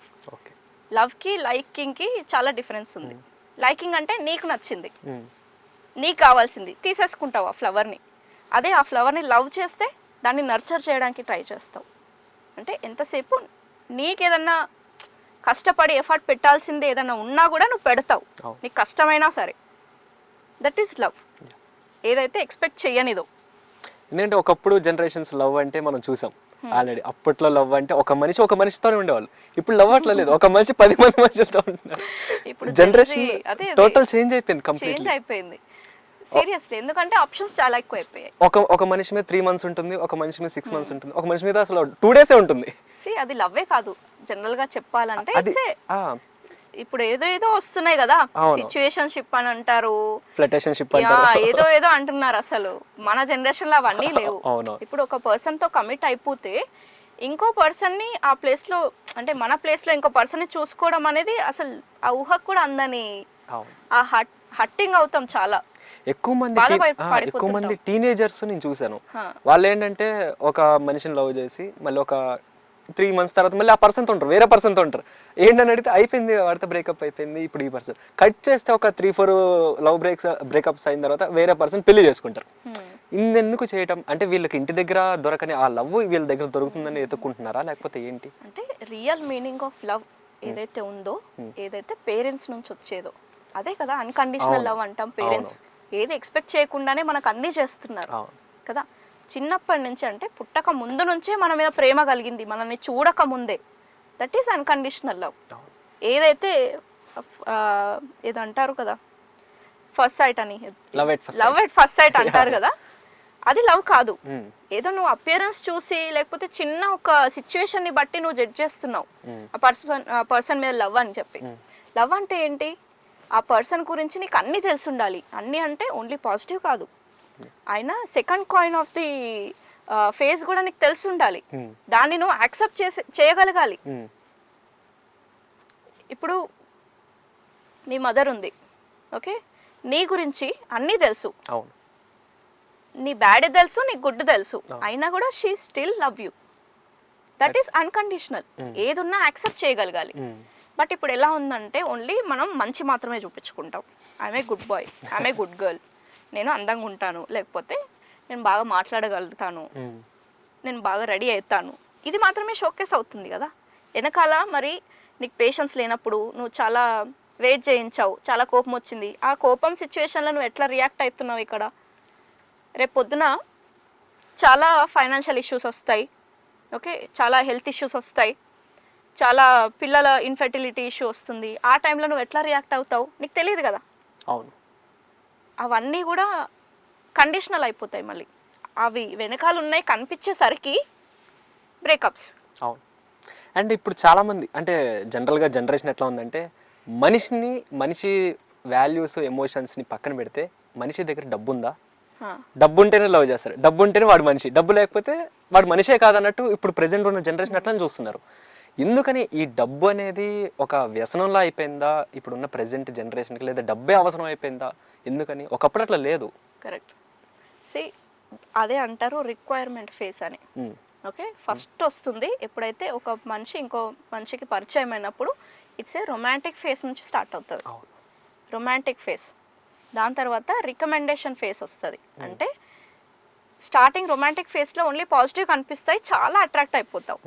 సెకండ్ వస్తుంది చిన్న చిన్న ఫ్లాస్ కనిపించడం స్టార్ట్ అవుతాయి. దాన్నే ఏమంటారంటే రికమెండేషన్ ఫేస్. చిన్న చిన్న ఫ్లాస్ని నువ్వు కరెక్ట్ చేయడానికి ట్రై చేస్తూ ఉంటావు, స్వీట్గా చెప్తావు, అరే నువ్వు చాలా బాగుంటావు, కాకపోతే ఈ హెయిర్ స్టైల్ కొంచెం చేంజ్ చేసుకో, లేకపోతే నీ బిహేవియర్ చాలా అంటే నువ్వు చూడడానికి బాగుంటావు, కాకపోతే నువ్వు కొంచెం రూడ్గా మాట్లాడతావు, ఎదుటి పర్సన్ హట్ అయ్యేలా మాట్లాడతావు, అది నువ్వు కొంచెం చేంజ్ చేసుకోవా, ఇంకా చాలా బాగుంటుంది.